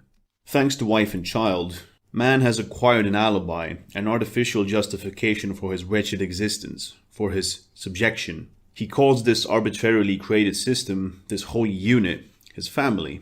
Woman accepts his service in the name of the family, accepts the hostages he entrusts to her, and proceeds to carry out his desires by binding him ever more tightly to her and blackmailing him until he dies. And to whose gain? Hers. Both man and woman only stand to gain by having children, otherwise they would not produce them. Man's advantage lies in the fact that he appears to lead a more meaningful life and that he is able to become a slave forever. And woman has all the other advantages. These must be considerable, for any female today has the choice between a professional life or having children, and nearly all of them choose children. One might raise the point that women decide in favor of a home and family simply because they love children, but women are not capable of the degree of emotion that totally unselfish love for a child demands. This fact can easily be proved. Women only bother about their own children, never about those of others. A woman will only take a child who is not her own when she is physically incapable of giving birth, and this is only after everything else has been tried, including artificial insemination by a donor who is not her husband. Although orphanages throughout the world are full of appealing, needy children, although newspapers and television reports daily on the number of little Africans, Indians, or South Americans who have died of starvation, a woman would rather give a stray dog or cat a home than some deserted child, and yet she pretends to love children. Any news magazine will give the figures on the high rate of abnormal births every year. 1 in 60 of all babies are born deformed, with water on the brain, missing limbs, blind, deaf, or feeble-minded. Yet this does not stop women from producing them. It is almost as if they were in the grip of an evil spell. If a woman gives birth to a deformed or Mongol child, she never feels that her egoism is finally unmasked, that she must take full responsibility for the disaster. As the mother of a feeble-minded child, she will be treated like a martyr, respected and admired. And if she doesn't have one already, she will have another child as soon as possible, a normal baby, like the babies of other women, so that she can prove she is healthy. She would never think that she is forcing the second healthy child to spend its whole youth, his whole life in fact, in the company of a moron. It's difficult to prove that women do not really love children and that they only use them to their own advantage. After all, pregnancy, childbirth, and the care of an infant are not without some degree of unpleasantness and discomfort. Such factors are unimportant, however, when one considers what a woman is getting in exchange: lifelong security, comfort, and freedom from responsibility. Can one imagine what a man would have to undertake to achieve a situation even approaching a woman's state? The pregnancy is not really as unpleasant as people make it seem. Many women feel healthier when expecting a child, and it is even becoming the fashion to admit it openly. Why should they worry if they appear ugly and unattractive, their figure lumpy, their skin spotty, hair stringy, and their legs swollen? They are not after a man now. They already have one. He, of course, has no choice, but has to watch his butterfly turn into a caterpillar. He did it, after all. It is his child she is expecting, his child who is deforming her. What right has he to find her clumsy and repulsive? And, after all, she is losing her youth because of him. As far as giving birth itself is concerned, the rumors still surrounding it are so hair-raising that it would never occur to a man that women bear children for their own sake and not for his. The phrase, "she presented him with a child," so popular in the novels of previous centuries, may well have gone out of use in contemporary literature. But as far as men are concerned, it has been fixed in their consciousness, and when the offspring arrives, they are filled with feelings of guilt because of the sufferings of the woman. Not those of the newborn infant, please note. Yet a man only has to imagine that, in return for spending 6 hours at the dentist's, he will be offered a sinecure for life. He would certainly accept such an offer. Of course, difficult births do occur, but they are, as a rule, painless since the advent of anesthetics. In general, a woman suffers no more during childbirth than she would during a prolonged session at the dentist's. What women tell men about giving birth is usually shamelessly exaggerated. The ear-splitting shrieks from the delivery rooms which penetrate their ears are no more than a sign of lack of self-control and pride with which we have already dealt at length elsewhere. Painless birth has existed for years. Women are prepared with the aid of gymnastics and autogenous training to have their children without anesthetics or discomfort. In fact, it will be considerably to women's advantage if they could decide just what they are going to tell the men.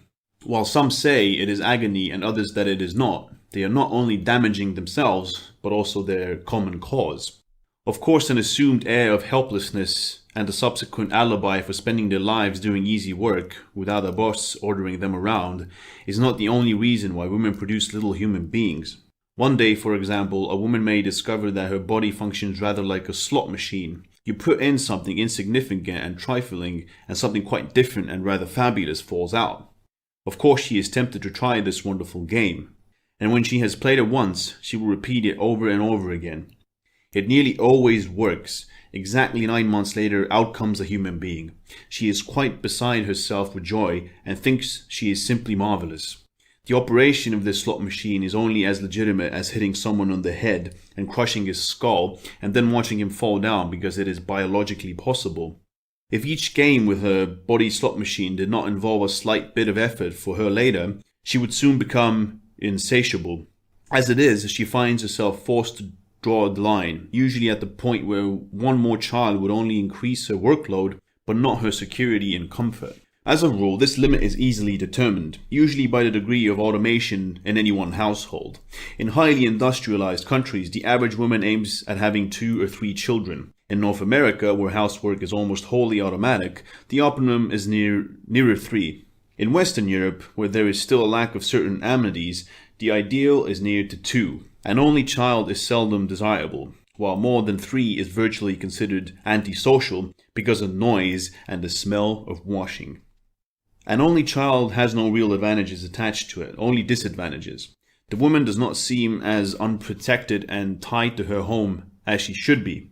Apart from that, something might happen to the child, possibly even when the mother is already too old to have another. Then she would have no excuse left for making things more comfortable for herself than for her husband, and the man no reason to go on working for her alone. There is also the point that an only child has no playmates. The mother might even have to play with it herself, and if there is anything a woman loathes, it is playing with her children.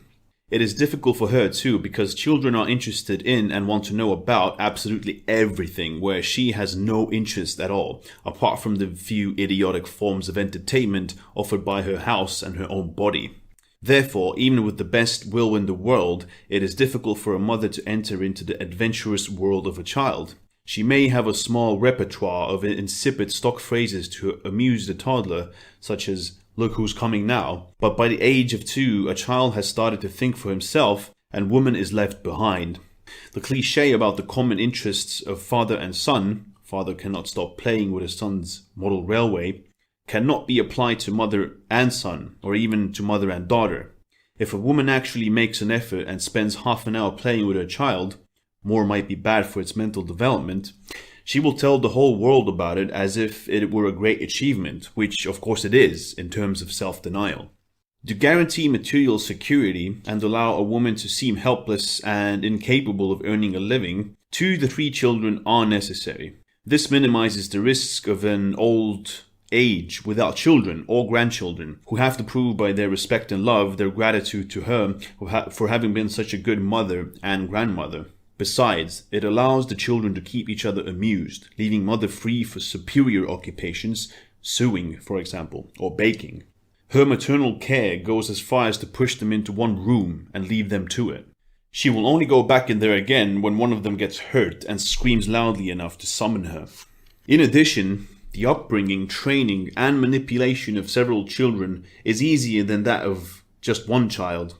To instill obedience into just one, she has to think out complex methods to outsmart it, to persuade it, to get it to see reason, or she has to chastise it. Since this is a nuisance, mother usually leaves it to the father. Several children, on the other hand, can be trained by blackmail. As they are all dependent on their mother's approval, she has only to show a very little preference for one, and the others will do exactly what she wants.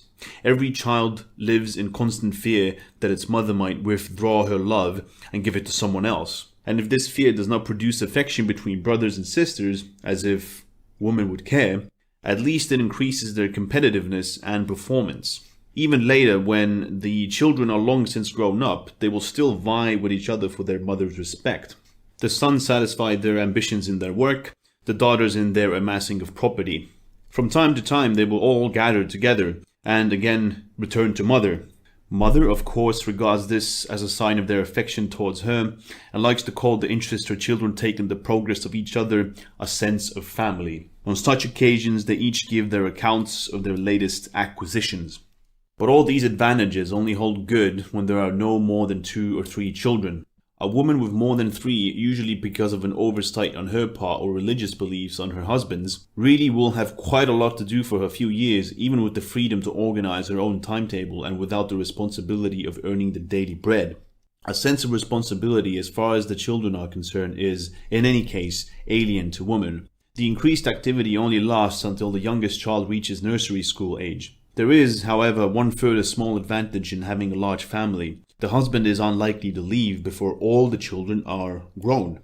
A man who leaves his wife with 4 or more children, even if he cannot stand the sight of her a moment longer, is considered almost a criminal in our society. However, by the time the children have started school, most of even a prolific woman's work is done. Once again, she has time and money enough to enjoy herself to a certain extent. She will go to the hairdressers, arrange flowers in vases, paint her furniture according to the latest hints in the illustrated women's magazines, and care for her valuable body. In most Western countries, school lasts all day, and in the few places where it does not, men are busying themselves with their customary vigor to change the system. Their researchers have shown that children who are not exposed to their mothers for half a day develop their mental faculties faster, and therefore are capable of greater achievement later on. The practical application of this discovery, which they regard as in no way humiliating, after all they lack man's sense of honor and therefore cannot be offended in this way, is therefore doubly in their own interest. Chapter 18. Women's Vices. A pile of linen, neatly ironed, lies in the linen cupboard. The roast is nicely browned all over. A curl falls in exactly the right place over the forehead. The pink of the nail varnish matches exactly the pink of the lipstick. Washing, clean and fresh, is fluttering in the breeze. 10 pairs of clean shiny shoes stand in a row. The windows are polished till they make the passerby blink. Husband went off to work on time. The children are playing in the sun. Everything is perfect, and woman's world is 100% in order. At such time, their sense of pleasure and happiness reaches its zenith. And just to make sure this exhilaration lasts, a woman will quickly bake another cake, water the rubber plant near the living room window, or get on with knitting a sweater for her youngest child. Those who do not work have very different pleasures from those who do. A woman does not laze around on the couch surrounded by newspapers. Man's idea of idleness is quite different, and that is why she appears so industrious to him. A woman does not want to stay at home just to rest. What has she, after all, to rest from? But she is addicted to pleasures, and she needs time for her pleasures. And what are they?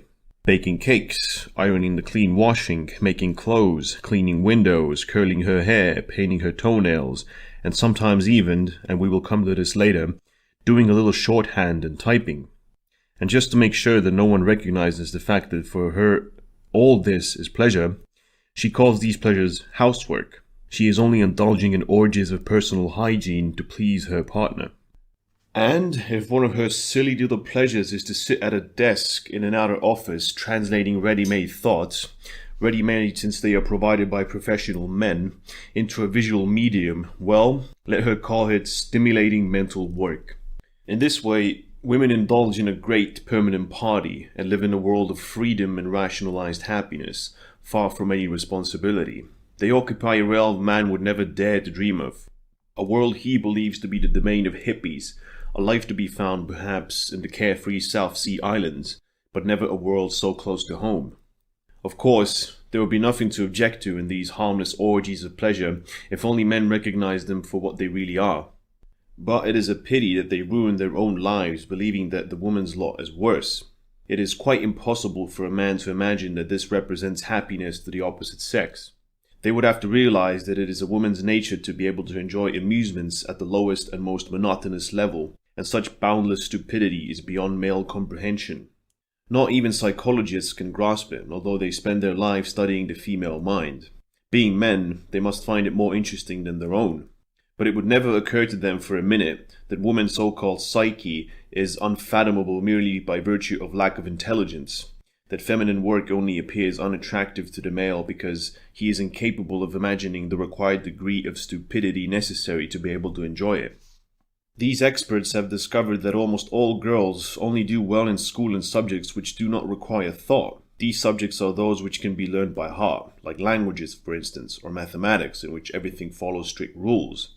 And to have a good memory can, as we know, also be a sign of feeble-mindedness.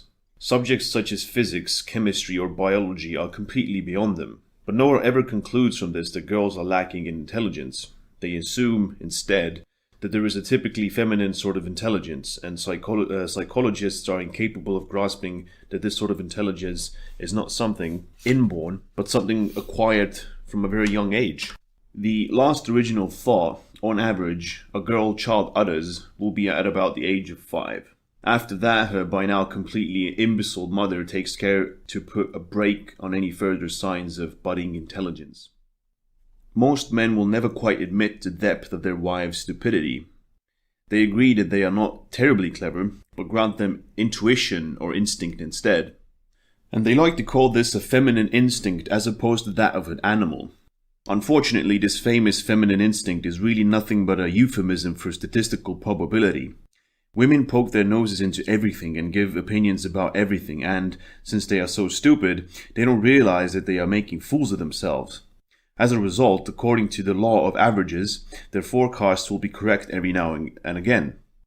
Most of their predictions are negative or vague in any case. Banalities such as, "it can only end in disaster," or "I'd steer clear of that if I were you," or "your so-called friends will only let you down in the end," are meaningless. Anyone will be safe enough making such generalizations. And if, occasionally, women do see more clearly than men, it is only because their feelings, unlike those of men, are never involved. Women's silliness is but the natural result of their attitude to life. By the age of 5, any girl will already have decided that she wants to get married and to have a home and children. And by the time the girls are 10, 15, or 20, they will still want the same things. So if a woman firmly decides, even as a child, to live at a man's expense, what good will intelligence and reasoning be to her? She has to keep her mind free for her future man, otherwise she could not respond to all his inclinations and interests, and even praise him for them. How can she tell, when still young, what type of man she will marry? What use would it be if she opted to become a socialist, demonstrating female students are usually associated with demonstrating male students, when later on she might decide to marry a well-to-do manufacturer? Suppose she became a vegetarian, sensitive being that she is. What happens if she later marries an Australian cattle farmer? What's the use of a woman becoming an atheist when she may spend her life within the rose-covered walls of a vicarage? Would it have helped Jacqueline Bouvier to have developed ideological concepts as an adolescent? A leaning towards democracy would only have helped her first marriage with JFK. For the second, she would have had to have a soft spot for fascism. But since she is one of the most feminine of women, she is probably not interested in men's beliefs anyway. Basically, she is only interested in pleasing and influencing women. In the end, it is probably better if a future lady of society has only a smattering of the arts, of table manners and languages, so that if she is later in the awkward position of having to play a part in public life, as the wife of a man who plays a part in public life, she can easily get out of her dilemma. All she has to affirm is that a real woman's place is in the home, looking after husband and children, and that the world will then accept her attitude as one of remarkable self-abasement and applaud her for it. Women's stupidity is so overwhelming that anyone who comes into contact with it will become, in a way, contaminated by it. That it is not obvious is due solely to the fact that everybody has been exposed to it from birth and has, as a result, become imperceptibly used to it. In previous years, men either ignored this or believed it to be a typically feminine characteristic which bothered no one. But with the increase in leisure and money to spend, women's need for entertainment has grown. Consequently, their imbecility is spreading into public life as well. It is not only reflected in the vases, bedroom pictures, brocade curtains, cocktail parties, and the Sunday sermons. The mass media are more and more involved in it. Women's programs are gaining ground in radio and television, and even respectable newspapers print society gossip, crime features and fashion news, horoscopes and cooking recipes.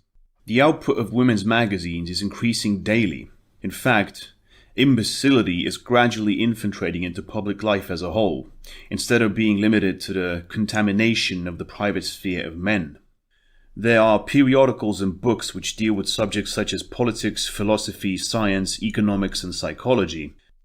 There are also those dealing with fashion, cosmetics, interior decoration, society gossip, cookery, crime, and love affairs. Men read almost exclusively the first kind, women exclusively the second. Both groups consider each other's reading matter to be so repulsive and dreary that they would rather be bored to death than indulge in it. Men are indeed interested in whether there is life on Mars or whose arguments are more valid in the Sino-Soviet frontier dispute, while women are left completely cold by such topics. Women only want to know how to embroider little brown bunny rabbits, how to crochet a dress, or to find out whether a certain film star is getting a divorce or not. So the sexes continue along their neatly separated paths, each with its own horizon, never establishing real contact with the other. There is only one subject which will arouse the interest of both, and that is the subject of women. Naturally, there are some men who are not spared the task of reading special women's publications. Although fashion does not interest most men, it is conceived by male slaves, and yet women have the nerve to say that they bow to the dictates of the great courtier. Men also think up the other media for the female pastimes. In order to be sure such efforts will be a success, they have to lower themselves to women's mental level and to find out what they like. Since this is a near impossible task for men, they rely very often on a staff of female editors. They are quite happy to tell him what a woman likes, but from then on, it is his responsibility. His tasks will be an attractive layout, better distribution, and sales promotion. Magazines serve many purposes in the female world. Some are for entertainment, such as She and Nova. Others satisfy the cravings for gossip, gentle, and movie life.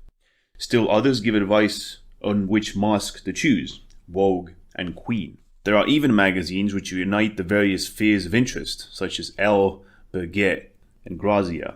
All these magazines have one thing in common: they ignore men. The subject of men's magazines, on the other hand, is almost exclusively woman. If man is mentioned at all in a woman's publication, it is only to enumerate his supposed preferences in women, home, and food. Wear flesh-colored underwear this summer. Men love it. Natural makeup is preferable for your first date. Use candlelight. It makes him feel romantic. 3 recipes to make him love you, and so on.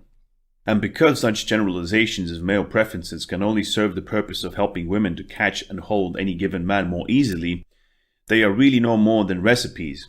Readers of such advice are either still unmarried and therefore on the lookout for a good worker, or they are married and so are dependent on keeping what they have already conquered in the way of manpower. They are directives telling women how to get the best out of the most reliable robots in the world, for that is how they regard men. It is not uncommon to see an article openly headed something like, How to get your Mr. Right, 10 hints to keep him in a good mood, and advice for the first 3 years of married life. There is nothing oblique about articles of this kind. They are as clear and lucid as if they were tips about buying a car or on how to wash and care for a cashmere sweater. Since the range of subjects likely to interest women is necessarily limited, editors are frequently at loss for copy. As a result, they have to fall back on the so-called male themes, and since men's interests are so wide, there are plenty of them. These have to be carefully trimmed and revamped to suit female readers, and to go through a complicated process of metamorphosis. The main rule for this process is quite simple. Each article must create the impression that it is basically a report about women. For example, an account of the life of a former heavyweight champion must read, "Women were the ruin of me." If a composer is interviewed for an article, he must say at least once that women are his inspiration, that a melody is like a pretty girl, only not quite as beautiful. With skill, even the most unlikely subjects can be camouflaged to appeal to women. One can interest them in the Ministry of Defense, providing one dresses up the report as an account of the minister's family life. It goes without saying that sufficient space must be allowed for pictures of his wife and children. Women will read articles on foreign countries if the passage begins, "I married an Israeli," or a Japanese, Egyptian, or a Chilean, provided she comes from the same background as her female readers. This principle may in fact be applied to any field, and is particularly successful with politics. Political topics can be brought to women's notice only if the impression is being created that they are centered about a woman. The war in Vietnam only held female attention when the press produced the first photos of the legendary Madame Neu. The problem of Northern Irish Catholics has only become topical with women since the advent of Bernadette Devlin. It is quite likely that not even all the articles written about the problems of contemporary Persia and rolled into one could have helped more towards the understanding of this country than the tragedy of Soraya and her inability to have children. The first political action of any man in power should be marriage to a photogenic woman. One can only guess at the advantages there would have been for Israel or India had Golda Meir or Indira Gandhi been beautiful according to the rigid standards of women. Instead of portraits of Grace Kelly or Farah Diba of Persia, their photos would have graced the covers of illustrated magazines.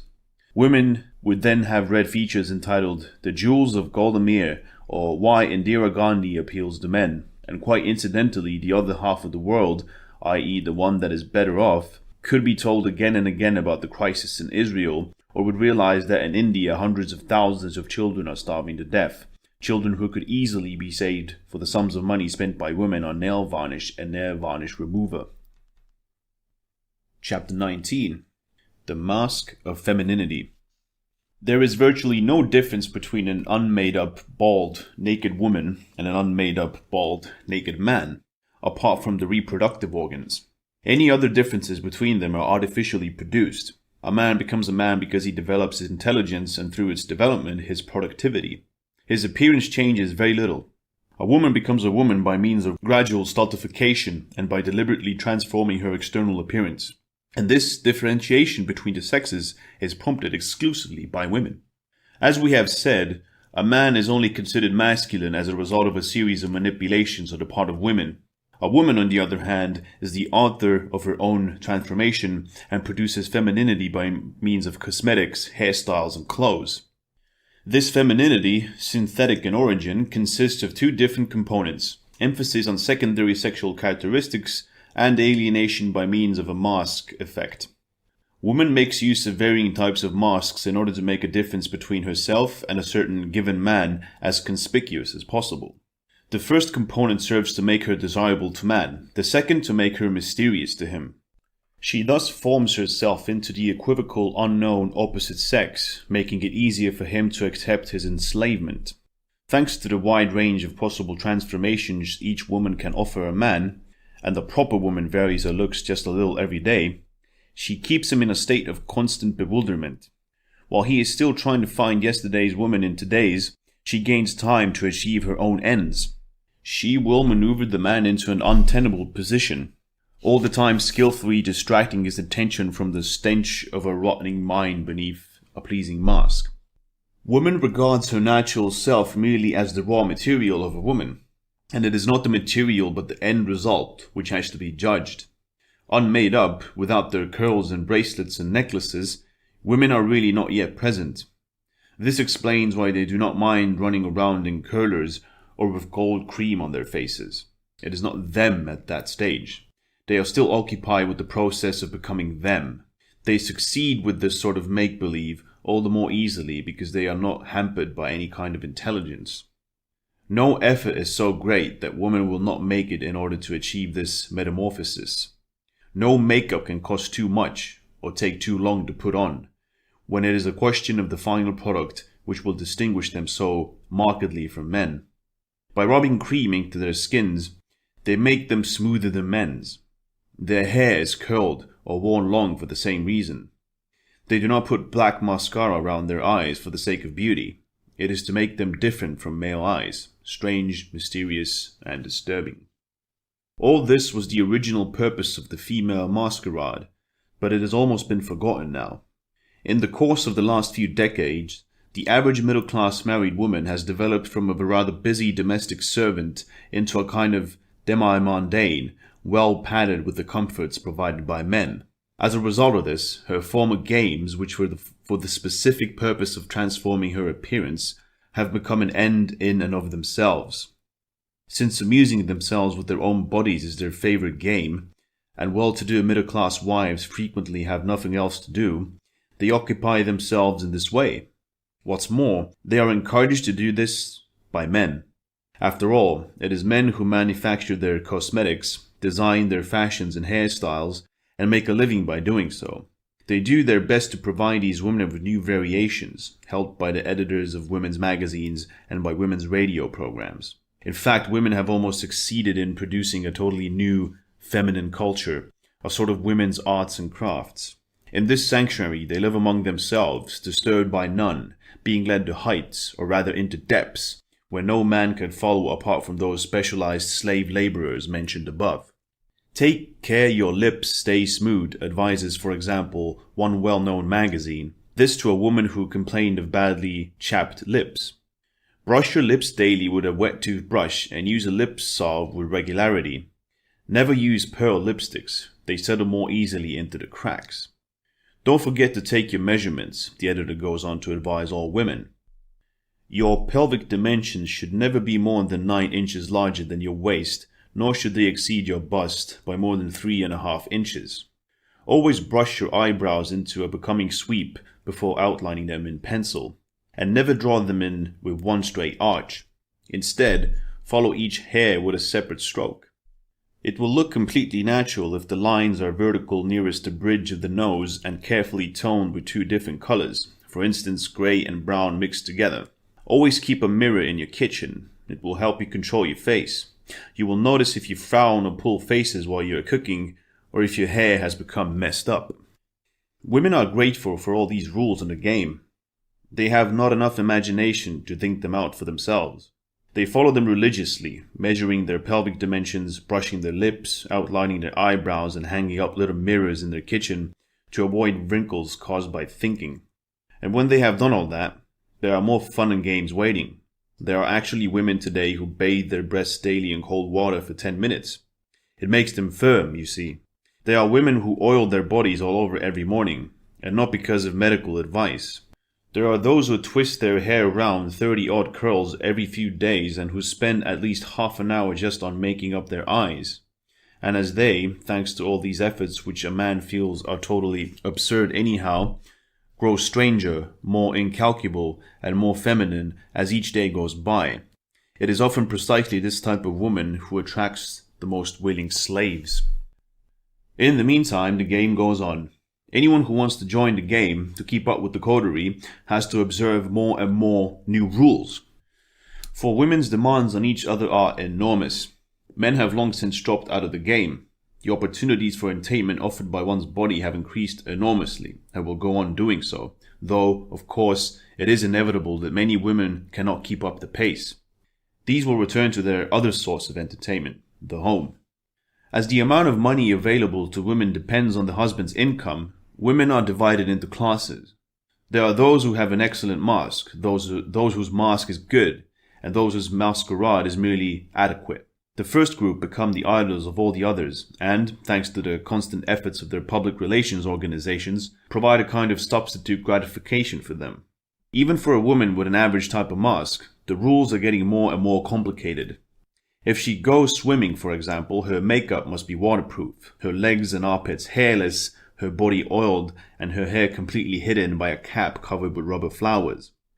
For the supermarket, a matte base with a dab of rouge and light brown mascara is the thing.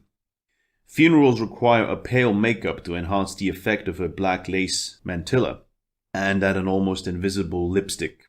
But if she is going to spend a few minutes at a cocktail party, the preparations for dressing and makeup will take hours. There was a time when only one shade of eyeshadow was sufficient. Now it must be 3, white, gold, and green, for example.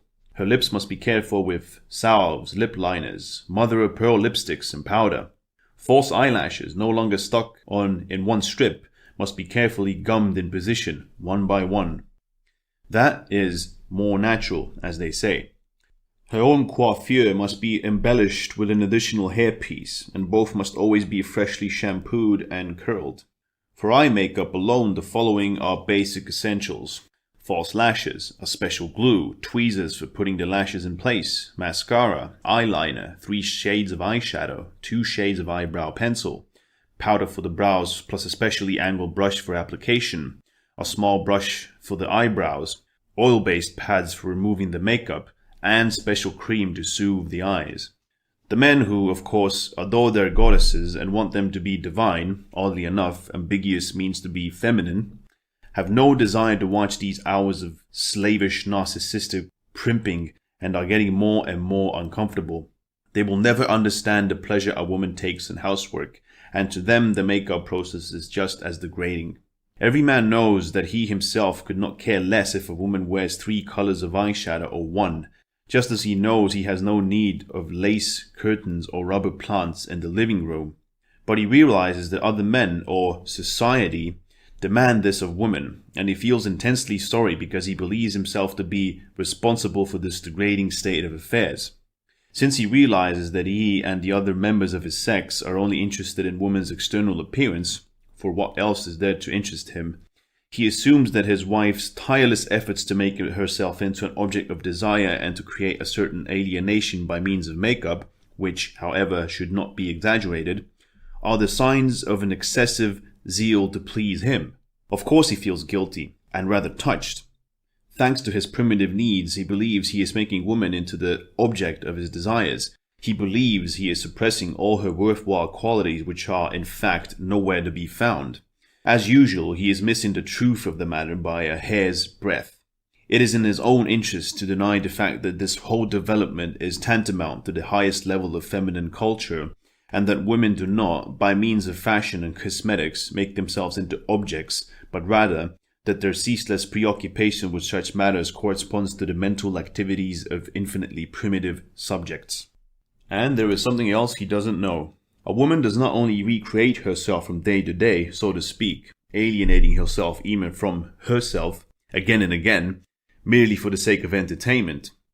This cult satisfies her very insignificant need for a religion as well, a need which, as we have already seen in the chapter dealing with the pleasures of non-freedom, depends on her low level of intelligence. Every step in the process of this transformation requires a totally neutral critical observation of self. It forces a woman to regard herself constantly with the eyes of a female stranger, and to test the result of her labors in terms of that onlooker's eyes 1,000 times a day. If the transformation is a success in those critical eyes, or even if it surpasses them, he can, still in the eyes of the same stranger, indulge in unrestrained self-admiration. Thanks to this trick, she is, as it were, in a position to worship at her own feet, and is therefore to a large extent exempt from every system which is designed to satisfy a man's pleasure in non-freedom, systems such as ideologies, religions, or glorifications of some other being. Women are so preoccupied with self and with beautification that men have come to the logical conclusion that they themselves could never be considered handsome by women, even if they noticed them. There is an old saying that men do not need to be good looking. Many men will repeat this piece of wisdom. But this is not only true. Even if he wished, women would never find him handsome. How could women who take such pleasure in her own ridiculous masquerade possibly appreciate an unmade-up, conventionally dressed man? What else would they be but first steps, raw material, preliminary sketches for a later stage in human development? In a sense, this implies that all men must be ugly in women's eyes, and this leaves her free to make her choice according to his income and the standard of living he may be able to offer her. Particularly nowadays, sensitive men seem to realize this, and are trying to attract women by raising their own standards to live up to the requirements of women's rules, to meet them on their own ground by wanting to make an impression on them by their outer appearance. In the main, however, these attempts to break away from convention have been doomed to failure.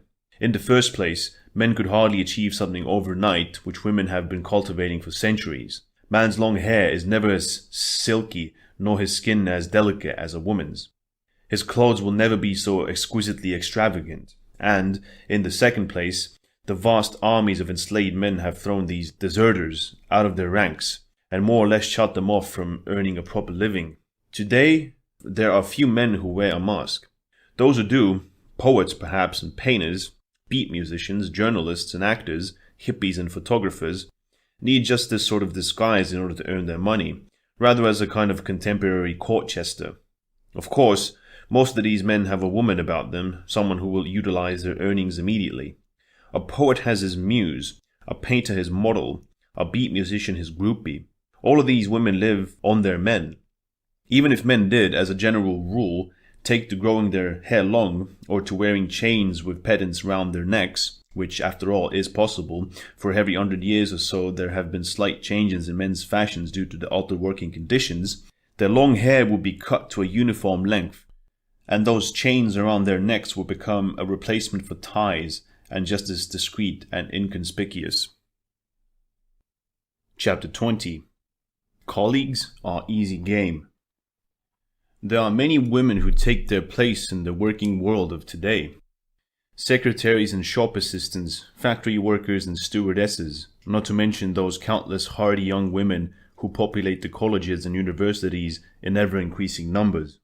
One might even get the impression that women's nature had undergone a radical change in the last 20 years. Today's young women appear to be less unfair than their mothers. They seem to have decided, perhaps out of pity for their victims, not to exploit men anymore, but to become, in truth, their partners. The impression is deceptive. The only truly important act in any woman's life is her choice of partner. In any other sphere she can afford to make mistakes, but under no circumstance can she take the risk at this vital moment in her life. Consequently, she will look for a man in those places where he works or studies, and where she can best observe and judge the necessary masculine qualities she values. Offices, factories, colleges, and universities are, to her, nothing but gigantic marriage markets. The particular field chosen by any young woman as a hunting ground will depend to a large extent on the level of income of the man who has previously been her slave, in other words, her father. The daughters of men in the upper income brackets will choose colleges or universities. These offer the best chances of capturing a man who will earn enough to maintain the standard she has already acquired. Besides, a period of study for form's sake is much more convenient than temporary employment. Girls from less well-off homes will have to go into factories or shops, offices or hospitals for a time, but again with the same purpose in mind. None of them intends to stay in these jobs for long. They will continue only until marriage, or, in cases of hardship, till pregnancy. This offers women one important advantage. Any woman who marries nowadays has given up her studies or her job for the sake of the man of her choice, and sacrifices of this nature create obligations. Therefore, if women work or study, it really serves to falsify statistics and furthermore to enslave men more hopelessly than ever, because education and the professions mean something very different when applied to women as opposed to men. When a man works, it is a matter of life and death, and the first working years of his life are decisive. Any man of 25 who is not well on his way up the ladder can be considered, to all intents and purposes, a hopeless case. At this stage, All his faculties are being developed, and the fight with his competitors is a fight to the death. Behind a mask of business friendship, he is constantly on the watch for any sign of superiority in one of his associates, and he will anxiously note its appearance. If this same associate shows sign of weakness or indecision, it must be taken advantage of at once. Yet man is only a tiny cog in a gigantic business machine, himself being effectively exploited at every turn. When he grinds others, he grinds himself most of all. His orders are really orders from above passed on by him. If the men at the top occasionally stoop to praise him, it is not in order to make him happy. It is only to spur him on, to stimulate him to greater effort.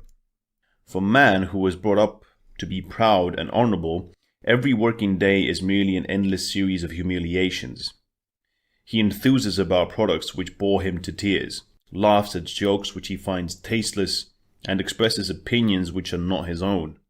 After all, not for a moment is he allowed to forget that the slightest oversight may mean demotion, that one slip of the tongue may spell the end of his career. Yet woman, who is the prime cause of all these struggles and under whose very eyes all these fights take place, just stands aside and watches. Working, to her, means flirting and dates, teasing and banter, with the odd bit of work done for the sake of appearances, work for which, as a rule, she has no responsibility.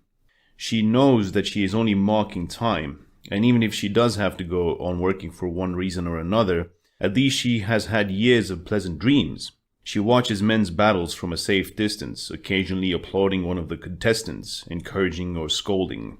And while she makes their coffee, opens their mail, or listens to their telephone conversations, she is cold-bloodedly making her choice. The moment she has found Mr. Right, she retires gracefully, leaving the field open to her successors. The same applies to university education. American colleges admit more and more women, but the number who actually complete their courses is less than before the Second World War. They sit happily in lectures, designing their spring wardrobes and spending their breaks flirting with the students. With their scarlet nails carefully protected by transparent rubber gloves, they play around with the corpses in the dissecting rooms, unlike their male colleagues whose whole future is at stake. If a woman leaves university with an engagement ring on her finger, she has earned her degree. Man has hardly even begun when he has obtained his diploma. Degrees are, after all, easy to come by. You have only to learn things by heart.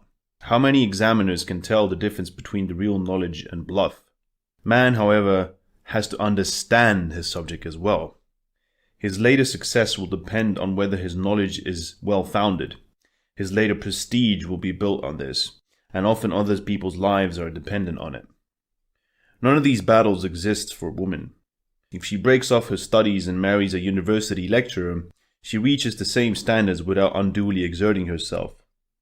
As the wife of a factory owner, she is treated with greater respect than he himself, and no one would dream of treating her at the best as an assembly line worker in the self-same factory. As a woman, she always acquires the prestige and living standards of her husband, but has to do nothing to maintain them. The shortest way to success is marriage to a successful man. She does not win by her own industry, ambition, or perseverance, but simply through her attractive appearance. We've already seen what demands the well-trained man make on woman's appearance. Such beautiful women, however, are usually those who have had an easy life from their childhood days, and as intelligence is only developed in competition, such women never find it necessary to develop their minds. And that is also why most truly successful men usually have the most abysmally stupid wives, unless of course one considers woman's skill at transforming herself into bait for a man a feat of intelligence. It has almost become a commonplace that a really successful man, be he a company director, financier, shipping magnate, or the conductor of an orchestra, will, when he reaches the zenith of his career, marry a photographic model. Usually it will be his second or third marriage. Men who have inherited money often take such a supergirl as their first wife, although she will be exchanged in the course of years for another. Yet, as a rule, models are women of little education who have not even finished school and who have nothing to do until they marry but to look beautiful and pose becomingly in front of a camera. But they are beautiful, and that makes them potentially rich. As soon as such a woman has caught her man, she gives up her career for love, or at least that is what she will tell him. After all, he could hardly be flattered by the thought that she had only been saved in the nick of time for having to sweat her way through examinations. He would much rather get drunk on the idea of a love which knows no compromise, and which this woman pretends to feel for him. Who knows, he thinks, she might have become a famous surgeon, celebrated prima ballerina, brilliant journalist, and she has given up all this for him. He would never believe that she preferred to be the wife of a famous surgeon, to have his income and prestige without having either the work or the responsibility. Therefore, he resolves to make her life by his side as comfortable as possible to compensate for such a great sacrifice. A small percentage, 10 to 20%, of women students in industrial countries of the West do, in fact, obtain their degree before they get married. Despite occasional exceptions, they are, as a rule, less attractive and have failed to catch a suitable provider while still at university. But then, this degree will automatically raise their market value, for there are certain types of men who feel personally flattered if their wife has a degree, providing they have one of them themselves. It only goes to show how clever he himself must be if such a highly educated woman is interested in him. If by chance this mastermind happens to be sexy as well, then the man will be in his seventh heaven. But not for long. Even women doctors, women sociologists, and women lawyers sacrifice their careers for their men, or at least set them aside.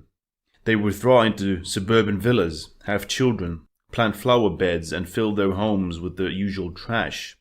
Within a few years, these new entertainments will obliterate the small amount of expert knowledge, learnt by heart, of course, and then they will be exactly like their neighbors.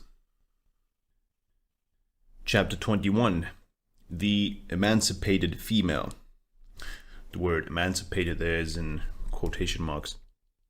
There are, however, women who still have jobs or careers at the age of 25 or more. There are a variety of reasons for this. Number 1. The woman is married to a failure. He is not making enough money to provide her with all the useless rubbish she cannot do without. Number 2. The woman cannot have children. Once the man's passion for her has been spent, he can see no good reason for continuing to support her. Number 3. The woman is ugly. Number 4. The woman is emancipated. Number 5. The woman is interested in a particular career. Right from the start, she is prepared to do without personal slave and personal children. Types 1 and 2 have reasons which are obvious. It is the next two groups which are important, for an ugly woman is often considered to be emancipated, and this is a totally false assumption. The chance of meeting someone in the last category, a woman who renounces comfort and serfs for intellectual reasons, let alone from a sense of what is fair, is very rare indeed. Let us consider the ugly woman. A woman is ugly when she is unattractive to men, that is, when her secondary sexual characteristics are underdeveloped or not sufficiently advertised, and because there is a total absence in her features of a baby look. A woman of this type works for the same reason as a man, because there is no one else to do it for her. Yet whereas man keeps a wife and children with his income, she works for herself alone. She would never use the money she has earned to finance the life of a beautiful young man. This type of woman is frequently quite intelligent. True, at the beginning, she will have permitted her intellectual capacities to become atrophied because she, like all other women, has been following her mother's example, and because she too will want to wait for such a working slave. But the older she gets, the more she sees her chances dwindle, and one day she finds herself faced with the fact that there remains nothing else for her to do but to remember and resurrect the last remnants of what was once her mind, and to make the best of it. Some women in this group achieve a very real success. They frequently obtain high honors, simply because they are unusual, a rare species, these more intellectual women, and one often meets them as journalists, authors, politicians, doctors, or lawyers. And what's more, they render a great service to the exploiters in the suburban villas. Look at that, they will say. We could do as well, but we renounce it all for you. The men, warned by these few examples of intelligent womanhood in front of them, are only too glad to remain with their imbeciles, who will tell them that those intellectual bluestockings are ugly, bitter, lacking in charm, and that they are, in fact, unwomanly. And his preference for the lobotomized creature lying in his bed will increase 1,000-fold. After all, if necessary, if he becomes really desperate, he can always find a man to talk to. Not even an ugly woman, despite her success, ever wants to give up her special feminine status entirely. She seems to take it for granted that the world should admire her as a kind of eighth world wonder, a woman who has actually achieved personal success. She will emphasize her femininity in every possible way until it becomes almost obscene. She will appear on television and give interviews to the press whenever possible, her flabby bosom hanging over her large desk, complaining how hard it is for her, as a woman, to maintain her status in a man's world. Be that as it may, she is, compared to the usual female exploiter, comparatively respectable and honest. The fact that this honesty has been forced upon her, and you only have to look at her face to realize why she is so successful, is another matter altogether. There is no virtue in ugliness. Things become rather more complicated when one comes to consider the case of the so-called emancipated woman. The first three categories of women can easily be tempted away from their work by bribery, and this includes the ugly woman before she has become successful. An emancipated woman, though, never works for money. She must by definition have been attractive even as a young girl, and therefore have had slaves with good incomes at hand. Therefore, it is only the beautiful woman who can become emancipated. An ugly woman, like a man, is never in this position. No one has ever attempted to corrupt her. Since she, again like men, has nothing to emancipate herself from, she has no choice but to work anyway. The emancipated woman has all the accessories of the average housewife: a comfortable flat, the necessary status symbols, and children. Seldom more than one or two, though. The difference lies in the fact that her sphere of entertainment is not limited by the home or the masquerades given by her own sex. She entertains herself best by undertaking some inferior form of drudgery where she is surrounded by a fairly large audience. We find her wandering airily along the corridors of publishing houses and newspaper offices. We meet her in the ante-rooms of film producers, television executives, and theatrical managers. She is a production assistant, an interpreter, or you will find her behind the counters of a travel agency. She will be found in a jeweler's, an antique dealer's, or a boutique. Anywhere, in fact, where she can meet rich and interesting people. And her money? That is spent almost entirely on her elaborate masks, which keep her with it and up to date at her place of work. In fact, the emancipated woman is just as stupid as the others, but she does not want people to think so. If she mentions housewives, it is with utter contempt.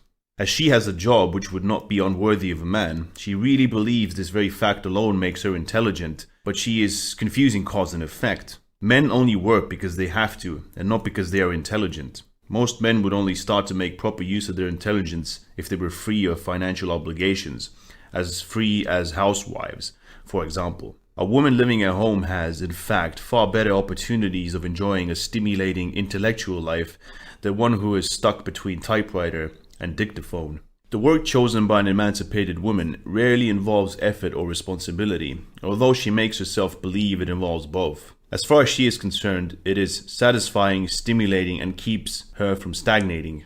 She simply couldn't exist without it. Yet if one gets down to the facts, she is never really dependent on it. Unlike the ugly woman, she could give it up at any time. She never works without life-saving apparatus. The moment there is any sign of difficulty on the horizon, up jumps a man from somewhere in the wings and rushes to her aid. This type of woman finds it unfair that she does not get on as fast as man, but on the other hand, she never allows herself to become part of the murderous rat race. The complaint she utters is always the same. Even as an emancipated woman, one simply is not given the same chances as a man. Instead of making an effort to fight for her chance then and there, she runs off, covered in makeup like a clown and looking like a Christmas tree, to yell for women's rights and women's equality at one of the meetings held by her group. It would never occur to her that she alone, and not man, is the cause of this unequal state of affairs. She, woman, with her total lack of any real interest, her stupidity, her venality, her unreliability, her ridiculous masquerades and her eternal pregnancies, and, above all, because of her merciless manipulation of man. How could she have caused the situation? On the other hand, men may well think that the husbands of emancipated women are lucky. They don't have to bear the responsibilities alone. The contrary is the case. The husbands of so-called emancipated women are usually extremely unhappy. After all, they have had the same basic training as other men, and so they are always trying to keep one step ahead of their wives. A translator's husband will be a writer, a shorthand typist's a departmental manager, a pottery maker's a sculptor, a feature writer's an editor. Therefore, an emancipated woman is far from being a help to her man. She exploits him even more than the others.